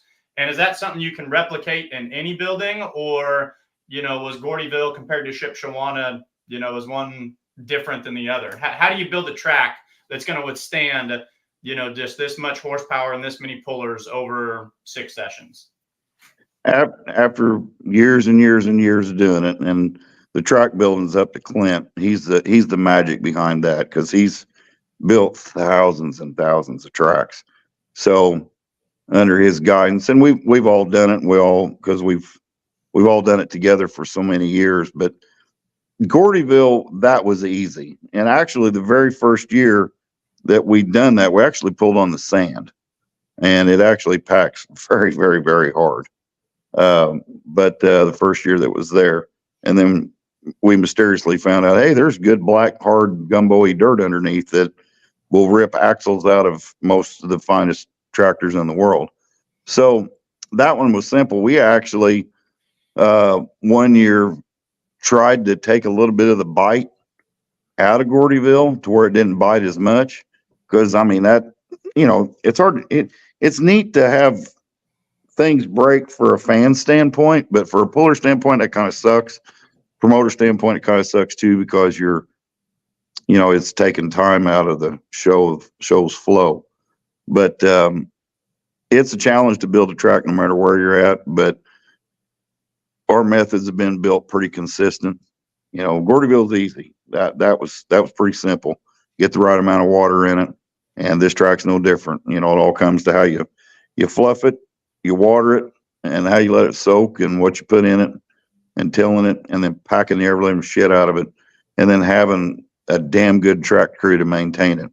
And that's how it stays consistent for 6 runs. Plus, you ain't got the sun out there beating down on it, drying it out as you pull either. That actually helps indoors. Sounds dramatically different from outdoors. It makes it a little easier to keep it held together. But having a damn good track crew, and Charlie and them guys do a hell of a job of keeping it together. And that's why we're always trying to reinvent the wheel and make things a little better, to make it even more fair and just more consistent for everybody. Yeah. So without the sun, does the track actually stay? Anytime you're watching an outdoor pull, there's almost always that point when you're announcing or when you're pulling where you can say, oh, the track has now changed. The moisture's coming up, or they've built the road or whatever. Is that something that doesn't happen as much with indoor pulling and the tracks that you guys build? Does it stay more consistent throughout the show? It does, as long as you build it right and you don't pack too much moisture down low, because moisture will still find its way to the surface. Because it's just the pure heat.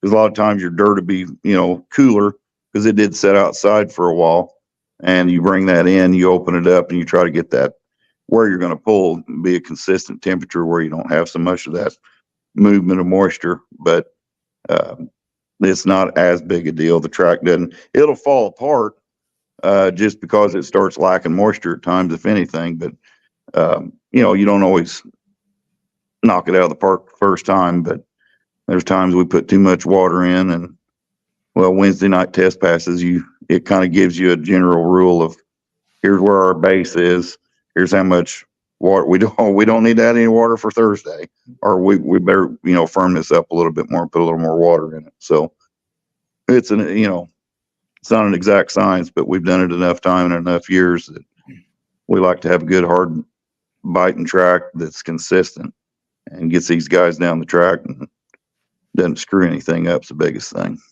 Yeah, so you're confident that this is something you can produce anywhere. You know, you can Oh, build a track just yeah. about anywhere that you'd ever end up at. Anywhere but Florida. I find it unique. I've noticed this about Ship, and certainly you'll see it at Louisville as well for the farm show. And that dirt comes out of the building and it goes back in there, every year, every winter for these hooks. And still, even though it's been relayed in, nothing's the same. No pebble is in the same place it was a year ago, but yet the same lines that work to get down it come back the next year. Mm-hmm. You're going to find yourself in the same spot to get to that sand pile year after year. Like yeah, the famous Louisville left-hand turn. It's been there for decades. Yep, agreed. Yeah, Charles, you actually touched on a follow-up question I was going to ask. So you guys do use the same dirt? You kind of store it and just bring it back out every year? Yep. That's what gets it. It's the same dirt. They'll build an outdoor track with that dirt too. Yep. It did. Yeah. Mm-hmm. Joe, who are some people that you've kind of watched grow up over the years being involved with these events besides Esden Bartling? Watched him grow up. What do you mean coming through pulling? Just growing up as kids? Is that what you're talking about, or who I idolized?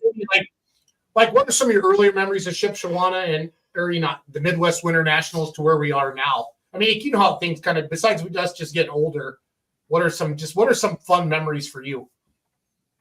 Yeah, there's a lot. I mean, I helped Clint down in DuQuoin in 07, 08, whenever it was, because that's kind of down where I'm from, down in that part of the world of Southern Illinois.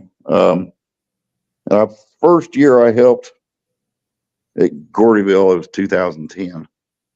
And I just sitting there driving a tractor doing what I was told, but it was a cluster.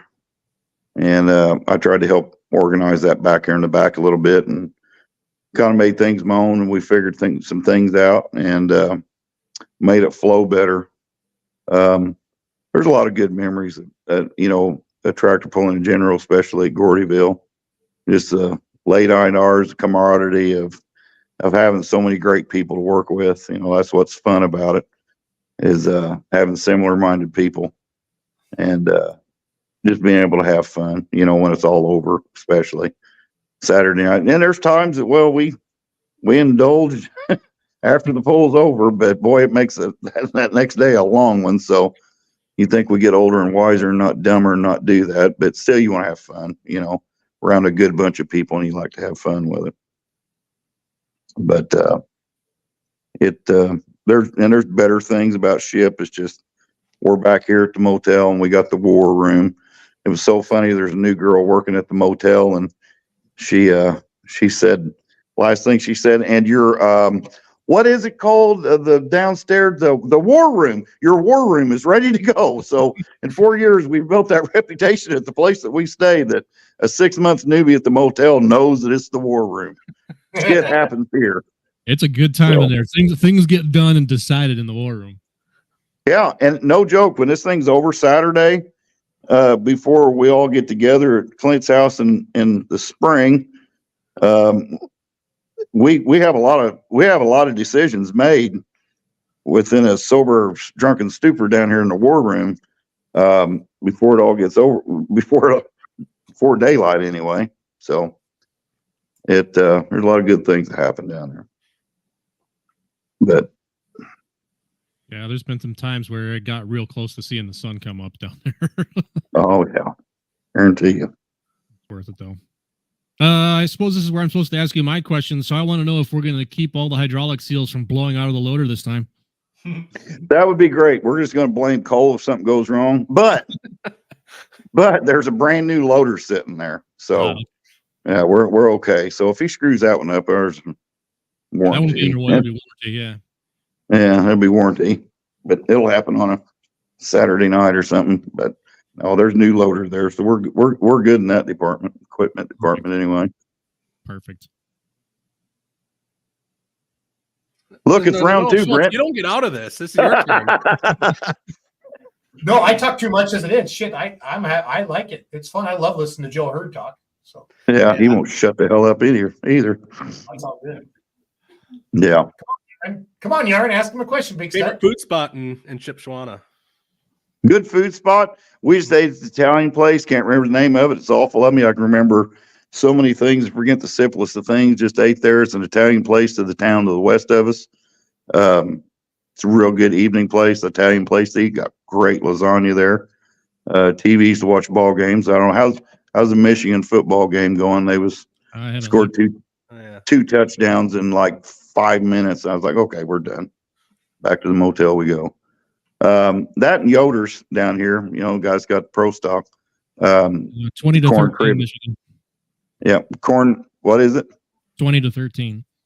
Okay, so the corn crib. We've been eat lunch down there. Super good place. Good popcorn.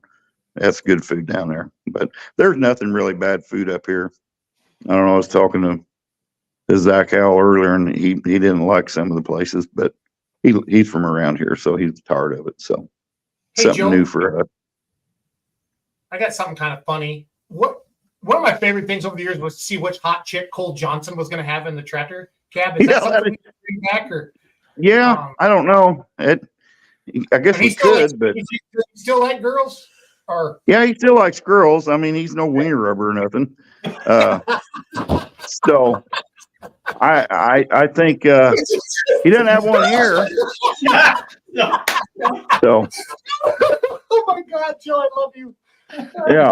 So I mean, as far as I know, he ought to. I don't know if he's got anybody on the short hairs or not. I don't know.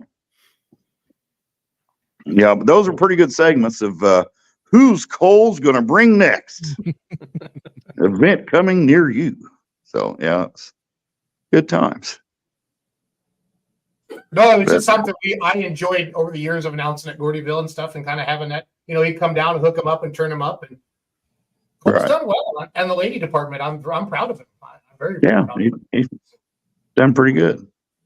One of my favorite memories back in the old days at the Rantoul, when I got tacos that one night, Joe. My God, that was great.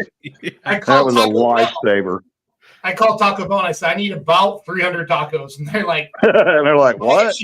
I actually had to give them my credit card, because I to place the order, and then Flea took me to the Taco Bell. And he had the big dually. I don't know how we got through the drive-through, Jill, without ripping something off, but we never. Because there's she goes, hey, we got an order for 300 tacos. You guys aren't leaving yet. And they're all like, oh man. But it was yeah. You brought in 20 pounds of sauce just in a giant bag. Yeah, it was something. Yeah, if we could come up with a wiener rubber T-shirt real quick, I don't know if we can get on that. Get that to production. Or no helmet bumping or something like that. Cole's in the house. Cole Johnson, good to have you, sir. Yeah. So, fun fact. So Cole drove a truck out here for us. He was in the Turbine Suburban, which is AKA Clint Semi. So we've been having some fun with that one. Repair kits, toilet paper, it's in the bathroom. He drove the truck out here. So Cole's first time. He usually gets here on Wednesday. So I'm staying in the room with Cole. So until tomorrow night. So, but he's come out here early. He's getting the full experience now. So. Love it. If you're just joining us, we're live. Joe Hurd, the master. I was going to say something funny, but I'm not. Joe, what's your official title of the Midwest Winter Nationals? What's your title? Douche. Three boss of the universe. No, it's always somebody started calling me pit boss years ago, and that's just kind of stuck. No, I like it. So, yeah, but this Thursday, Friday, Saturday, Shipshewana, Indiana, the MAC, Michiana Event Center. Charles, 11 a.m. and 6 p.m. every day, right? Correct. Okay. The live stream can be found at whatsmoking.net. It's an awesome live stream. Zolik does an amazing job. One of the best. He does a good job. He does a one of the super best. fantastic job. Absolutely Yeah. does it. I want to go back up there on the screen. You don't have to I worry think one of the about noise or anything. We run until we're done. However long that takes.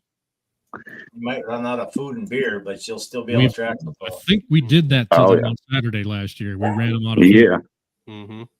we did.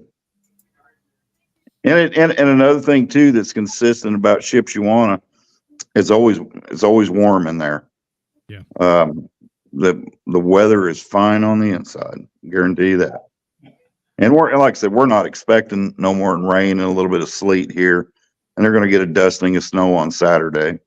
So there's no reason everything's going to be fine here. You know, it's like Clint said earlier, he was talking to somebody. So, well, I thought you were supposed to get 6 inches. He said, yeah, we got 4 inches of slush. It's half gone already. You know, so remember, kids, the news makes shit worse than it is because then they make money.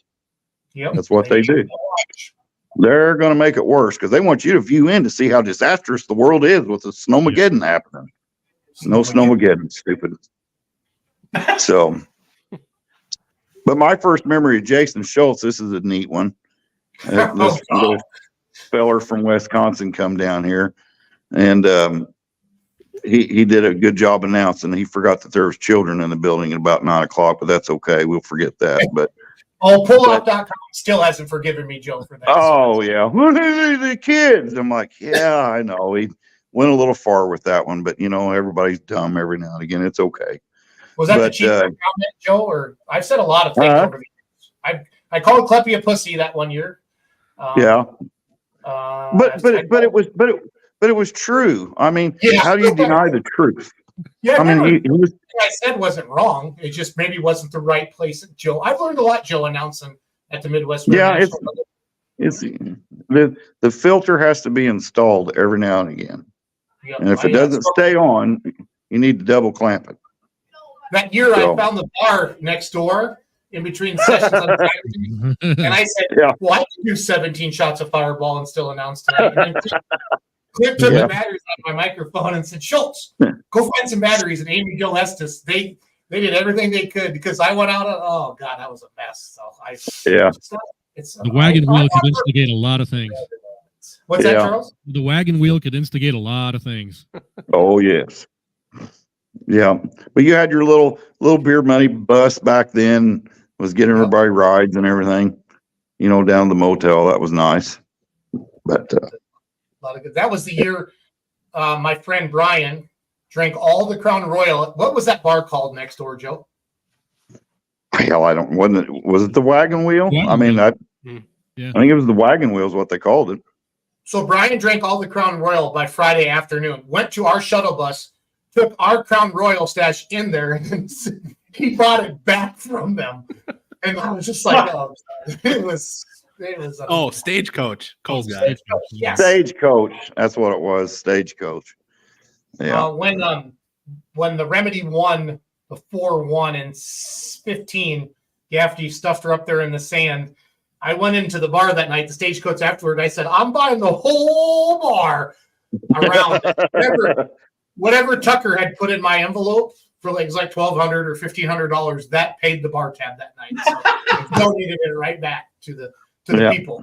I didn't care. It was a lot of fun. You got to give back to the community. I've always given. I'm a good giver backer. Okay. So.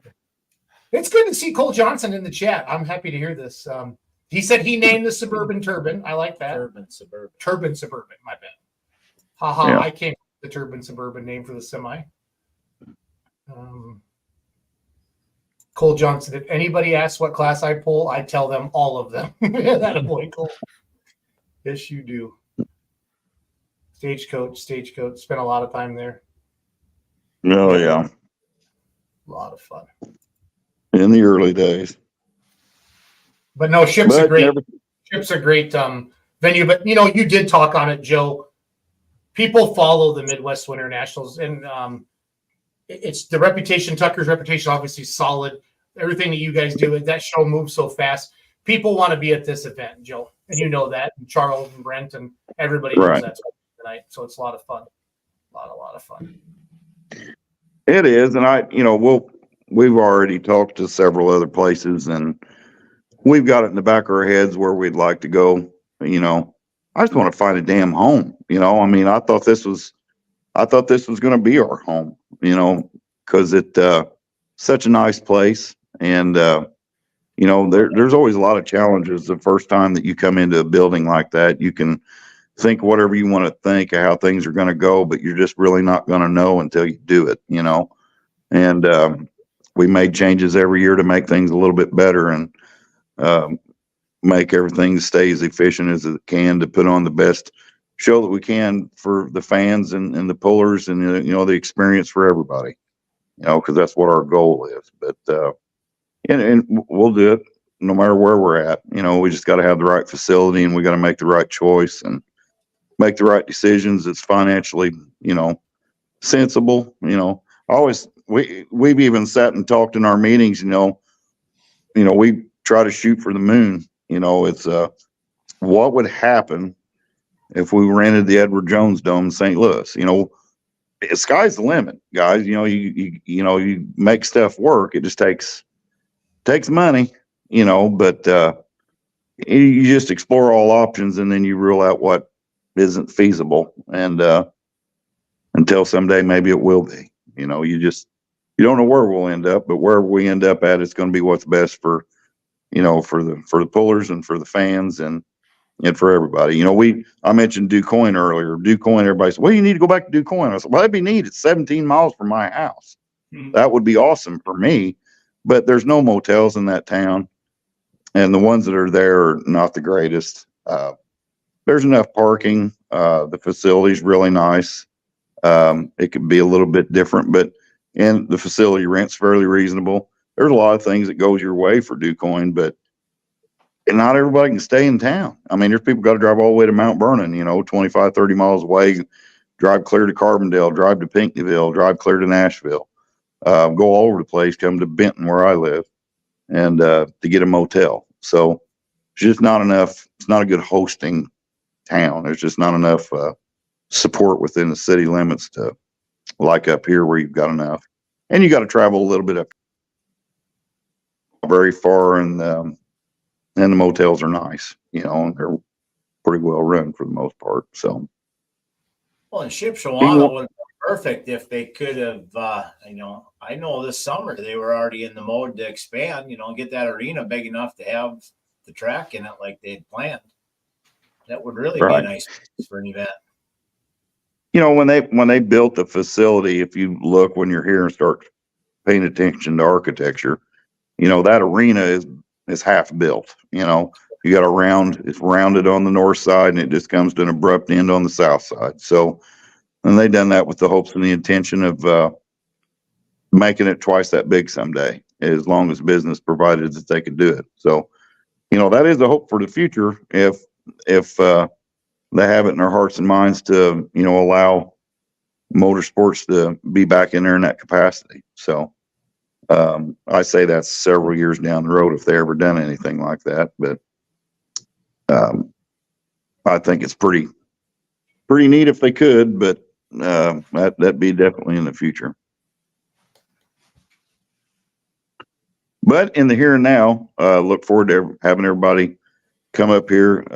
I know there's going to be a little bit of weather, but Illinois guys, you're going to be better off to jump over to Indianapolis and get east as fast as you can. And that's kind of where the warmth is and where there's going to be less inclement weather.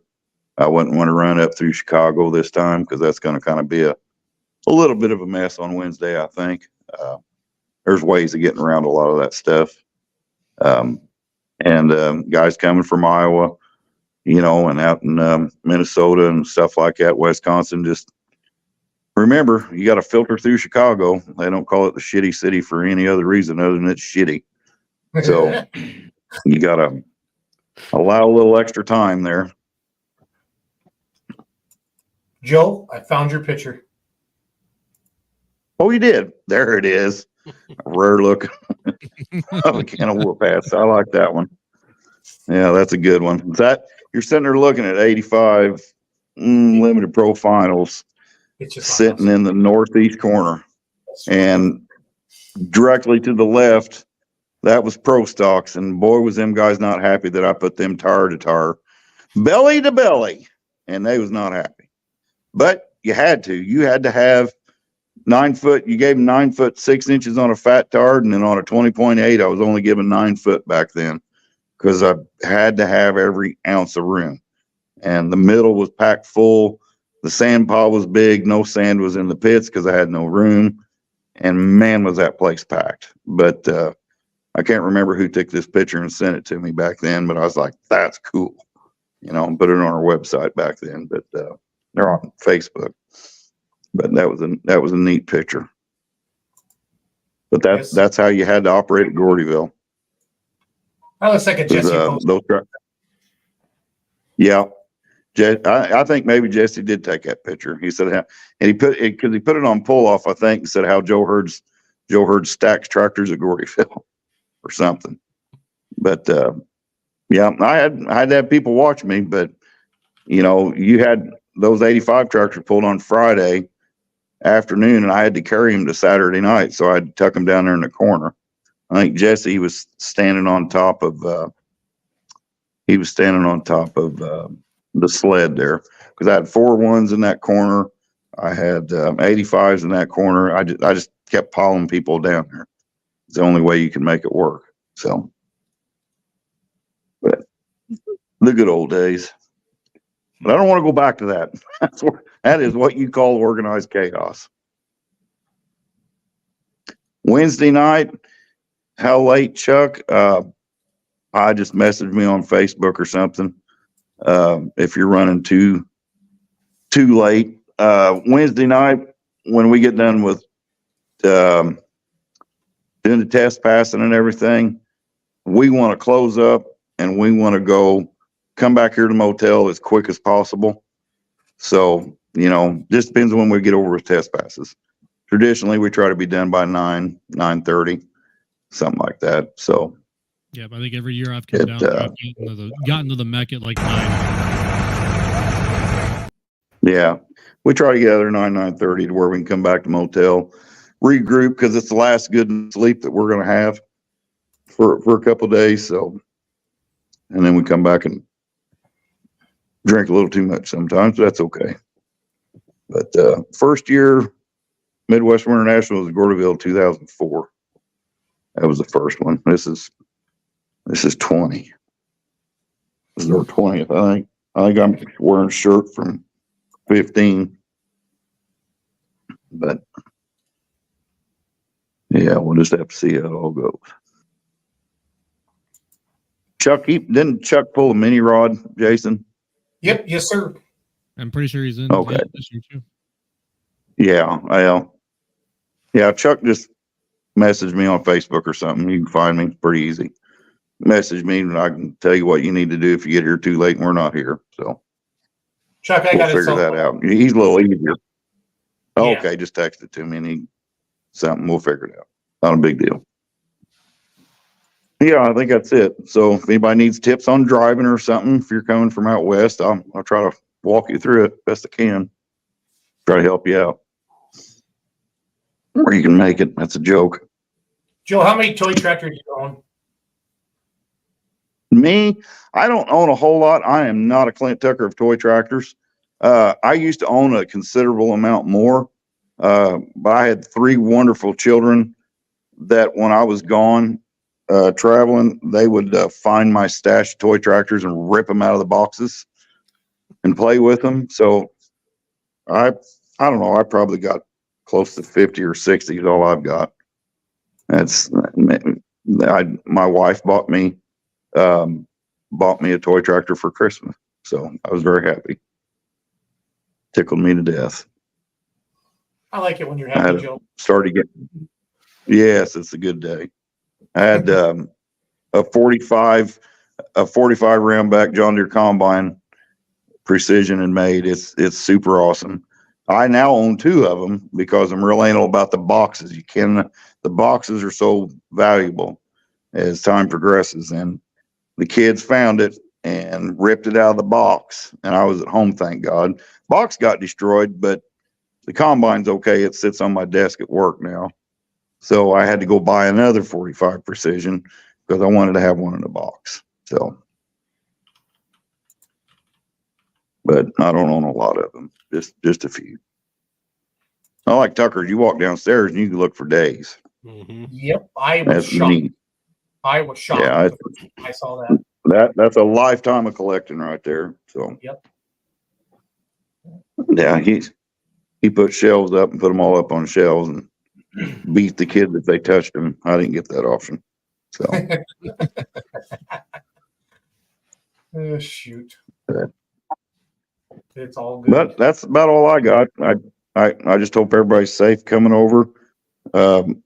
Always read that itinerary, and I can't beat it in everybody's head. We talked about that last night after I was on. How bad that parking debacle of guys getting here Thursday night. And I know everybody tries to do the best that they can, but try to pay attention to how we park there and try to simulate that same. And I really need, and I'll do that for next year. I'll lay out the parking plan for outside. And I did look today too, on the south side down there. I've got, we're going to have some more room on the south side. We're not going to be able to use as much as I anticipated because of it's just the way they dug it. It kind of goes downhill a little bit. I really hate to get guys parked down in there and not be able to get them back out of here, on Saturday. So I'll let the risk takers take their chances if they want to. But we'll have a little bit more, but just please pay attention to the guys that's parking. That way we can just pack as many guys in here as we possibly can. So I'd say we picked up maybe 40 more spots to park. That's pretty massive. I think it might be that many on the south side because we'll be able to stack them. If you remember on the southeast corner, they had a lot of stuff sitting there and we kind of never parked anybody there. It kind of got clustered. Now we're going to be able to park semis starting on that far southeast corner on south and be able to stack them all the way around there.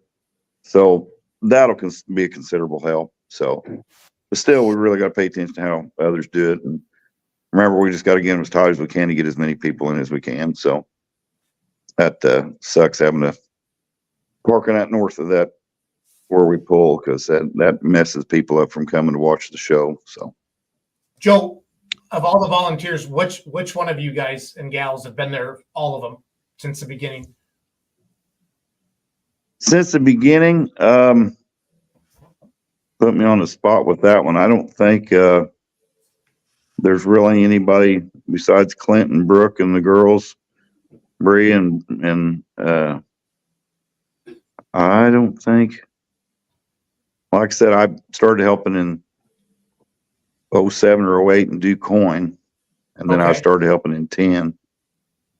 And I don't know. I don't. Justin just walked in, but I don't think anybody's been there since the beginning. I mean, we had a lot of people that's come and gone and come back and left and everything, but nobody's been there since the very first show and helped consistently. JR's been around a long time. Justin's been around a long time, but Caleb actually, Ogle used to help us and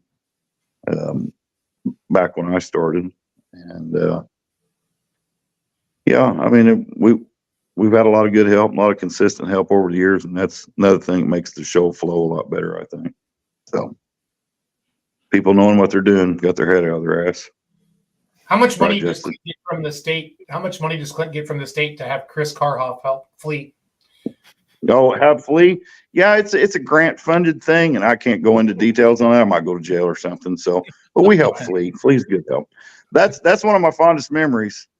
Is Flea at Gordyville when we auctioned off the dead hookers out of Dave Hager's semi. That was awesome. I was just the best. I got that video. I got it somewhere. And Flea's a hell of an auctioneer. He can sing. That boy can rap. I mean, he's just a well-rounded dude. I mean, it just amazing. And Flea riding around on the Packer with these gay-ass looking cowboy hat.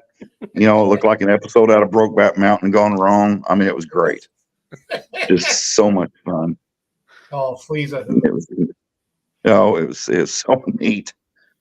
But He's a hoot. Flea yeah, needs a raise. and he is that. Geezy, Flea needs a raise. Yeah, that's right.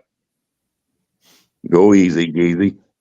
Oh, I love it. Well, Joe, thanks for coming on tonight. The Midwest Winter Nationals is an awesome event. Everybody, like Joe said, don't be a puss, I think is what he said, pretty much. And just leave a couple hours early, or they'll leave tonight. Just leave a couple hours early. Stop worrying about it. You just stop. It's just, I'm not a weather service. You know how to move snow out there in Lake Effect snow country. They can move snow like a couple inches. Travis, I tell you what was real neat today, Jason. Travis took, actually Ira did, one of Travis's helpers. He's a super good guy. Ira took the snowplow blade that they have on the front of their end loader, and it's actually got like a poly skid plate down at the bottom instead of like a metal cutting edge. It's got like a real thick piece of poly, and that's how they cleaned all the dirt off of the concrete in the stall barn. And it scraped like 99% of it up and piled it up, and that way it's not like Gordyville and there's dust everywhere all the time. So, and then tomorrow morning they got a great crew. They'll come in there and take one of them little power sweepers and run around and sweep it all up. So, but it'd be good. Joe, do you have a favorite class in pulling that you enjoy watching? Like favorite classes? Or?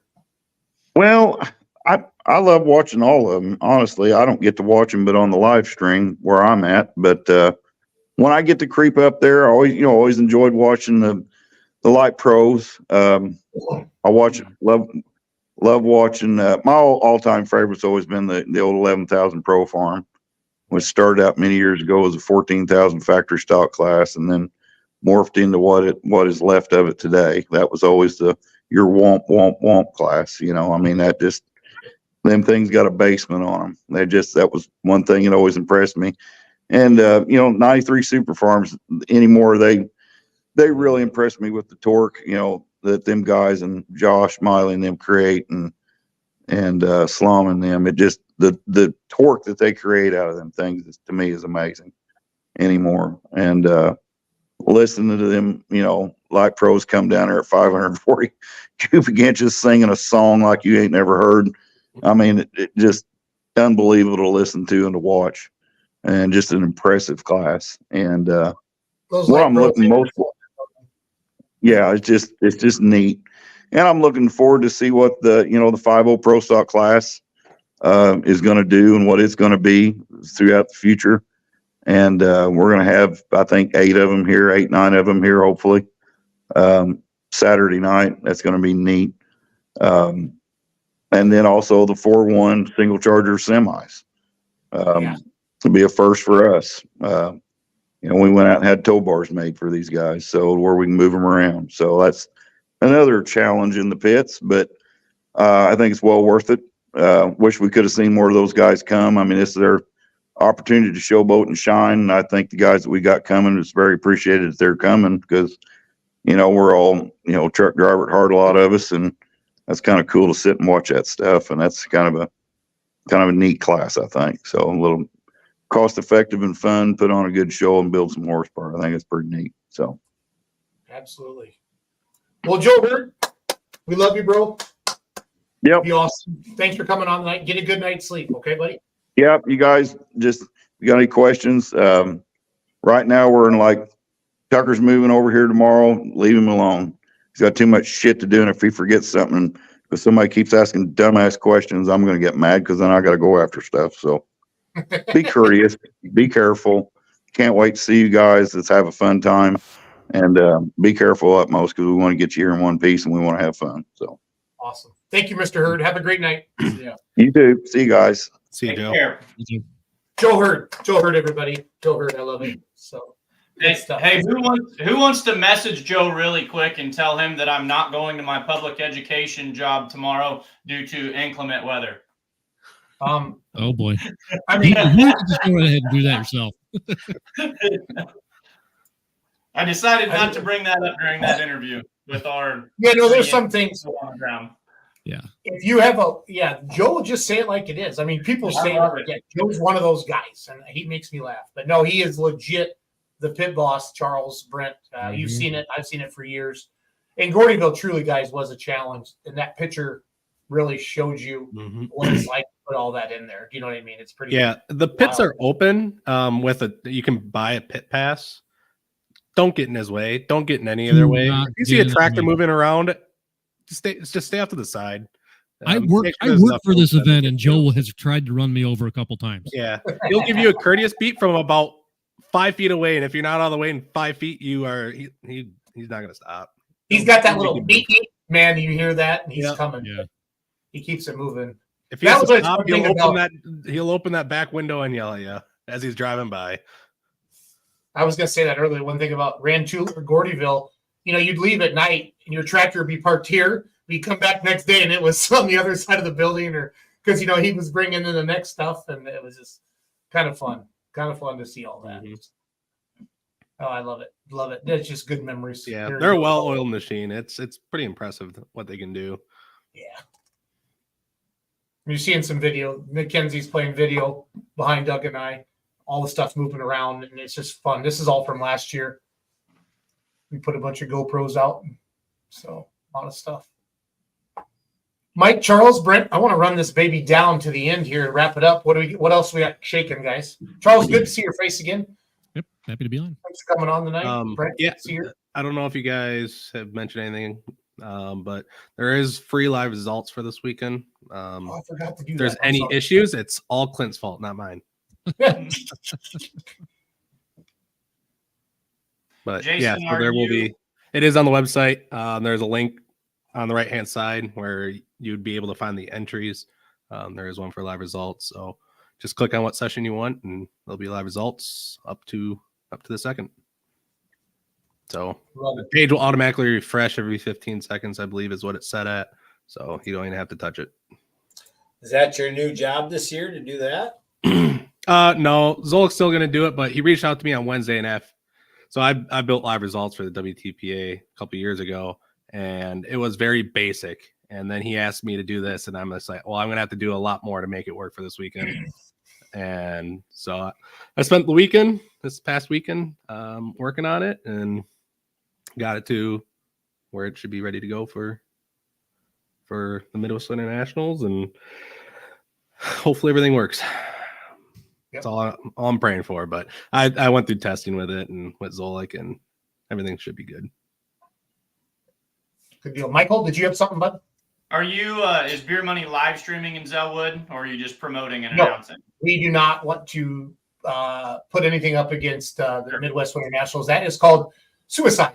Quite typically, it is one of the Midwest Winter Nationals is one of the biggest live streams, I think, honestly, guys, besides Louisville, is what I've been told. I don't know, you guys. I don't know if a Bowling Green or the NTPA does, big numbers. You would expect that, but this live stream is huge. It's a big part of this event. I know the numbers of what Clint does, and it's impressive. Yeah. In fact, we regularly will get updates during the show, and I'll mention it as we go. We'll tell you like how many states and countries are watching, and it's usually gets to around 30 states, and 4 or 5 other countries are watching what we're doing. And the test passes will be live Wednesday night, everybody. So go to whatsmoking.net, and then you can watch the test passes. And You can watch that one free. You still have to add it to your cart and check out, but it'll be free. Yep. I believe that's that always confuses everybody. Yeah, You and just if go you in, buy buy the it. weekend pass, it's automatically included. So you just have to click on that link for the Wednesday night passes. No, But good that's stuff. it's free. That's our test session. Make sure live stream, everything's good to go there. And it's not, I mean, like it's free, but I mean, it's 30 hooks. I mean, you're gonna have stuff to watch. Oh yeah. Yeah. And it's everything. You get a mix of literally everything. Yeah, they kind of start with I guess, just for lack of better terms, Lower horsepower classes and work their way up. Yep. So it's it's fun. I will, if you guys don't care, real quick, I'm just going to do a quick screen share of that, and then we're going to wrap this baby up and go to bed. So Good plan. Yep. I gotta get packing. I'm leaving right after work tomorrow. you're not being a pussy. You're going to leave now, Brent. Oh, I love Joe. That was the best. I'm so glad he came on tonight. I called Tucker earlier. I'm like, hey, who do I get tonight? He goes, you get the Joe. And I'm like, that's better than you. He goes, I know. So let's see here. Entire screen, window, Chrome tab. Pulling video. What's Chuck talking about? No minis. What? For test passes, no minis in the test and no semis. Yeah, I got you. So here's the website, guys, whatsmoking.net. I put that in the chat a couple times tonight. Tillman Temple says he's rolling out tomorrow around 8 or 9. On the website, see where it says click here. Live stream access. It's pretty simple. So click live stream access. Gonna open a new tab, guys, probably. Yeah. Hold on. I used the wrong share button. Dee. You can do it, Schultz. I believe in you.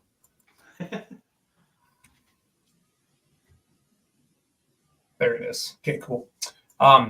Yeah, get tickets. And then here's your, the test passes for free on Wednesday night. You click the plus button. You buy one. Again, it's free. Relax. Scroll to the bottom. Total is 0. And then you hit up. Then you fill in your stuff and hit submit. And you got it. So, Doug, let's get it. How about that? You and I can do that Wednesday night.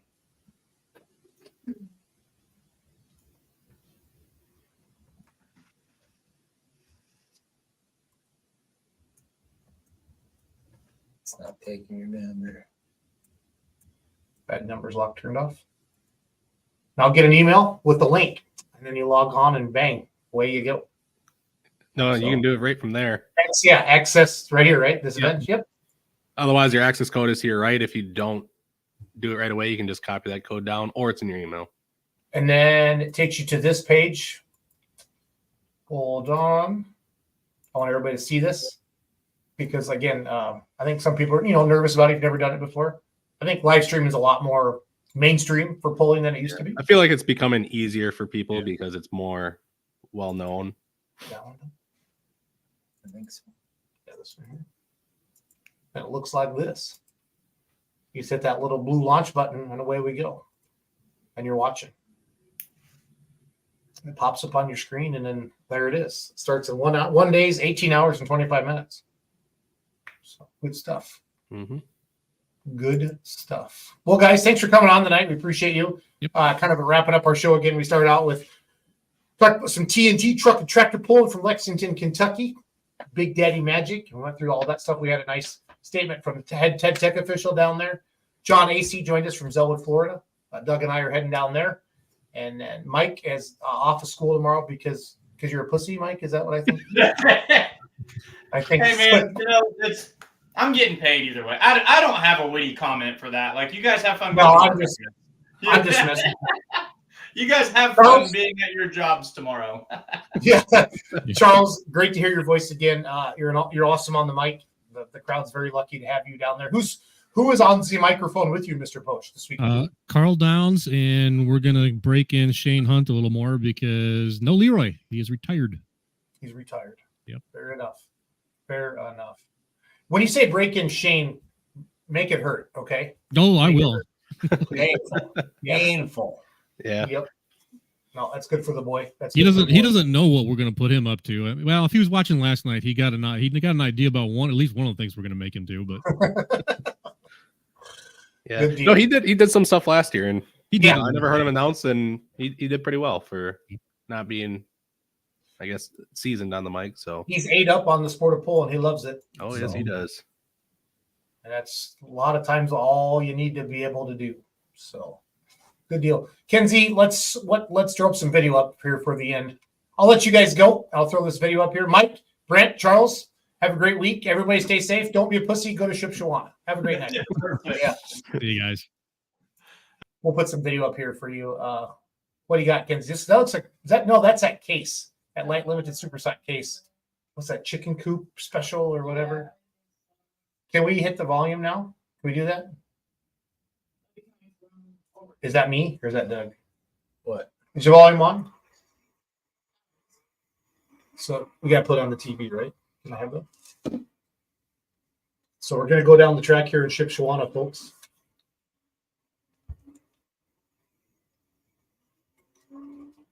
That's that TV. Yeah, that TV. Yeah, this remote does not like that.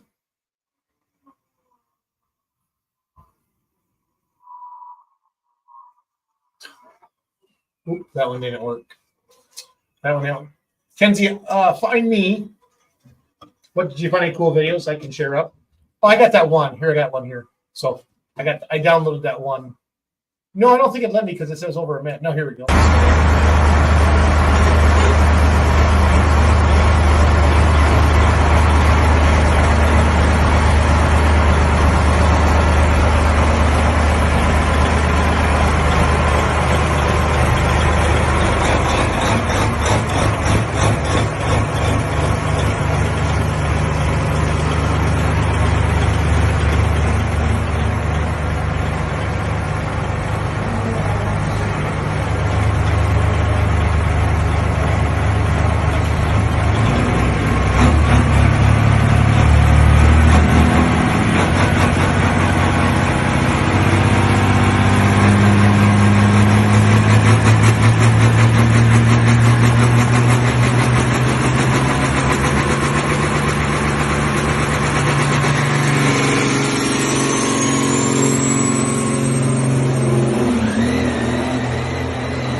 All right, everybody. Thanks for tuning in tonight. We appreciate you.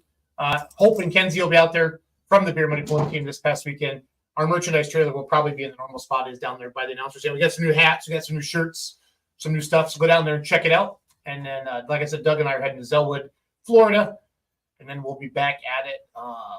Yeah, got a lot of stuff going on every week. So thank you to all the promoters that work with us. We appreciate you. Thank you for letting us be part of your events. We're helping you put a bigger spotlight on them. If you want to work with the Beer Money Pulling Team, just reach out to either Hope at beermoneypullingteam.com or Jason at beermoneypullingteam.com, and we'll get you hooked up. We're starting to hear from some promoters from Alabama and all over the country. So we love you. Have a great night. Kenzie, you got one last video? Yeah. Outstanding. Yeah, so I'm just going to wrap it up. Let's go to bed. So have a great night, everybody. Thanks for watching. What'd you say, Doug? Oh, did you say good night?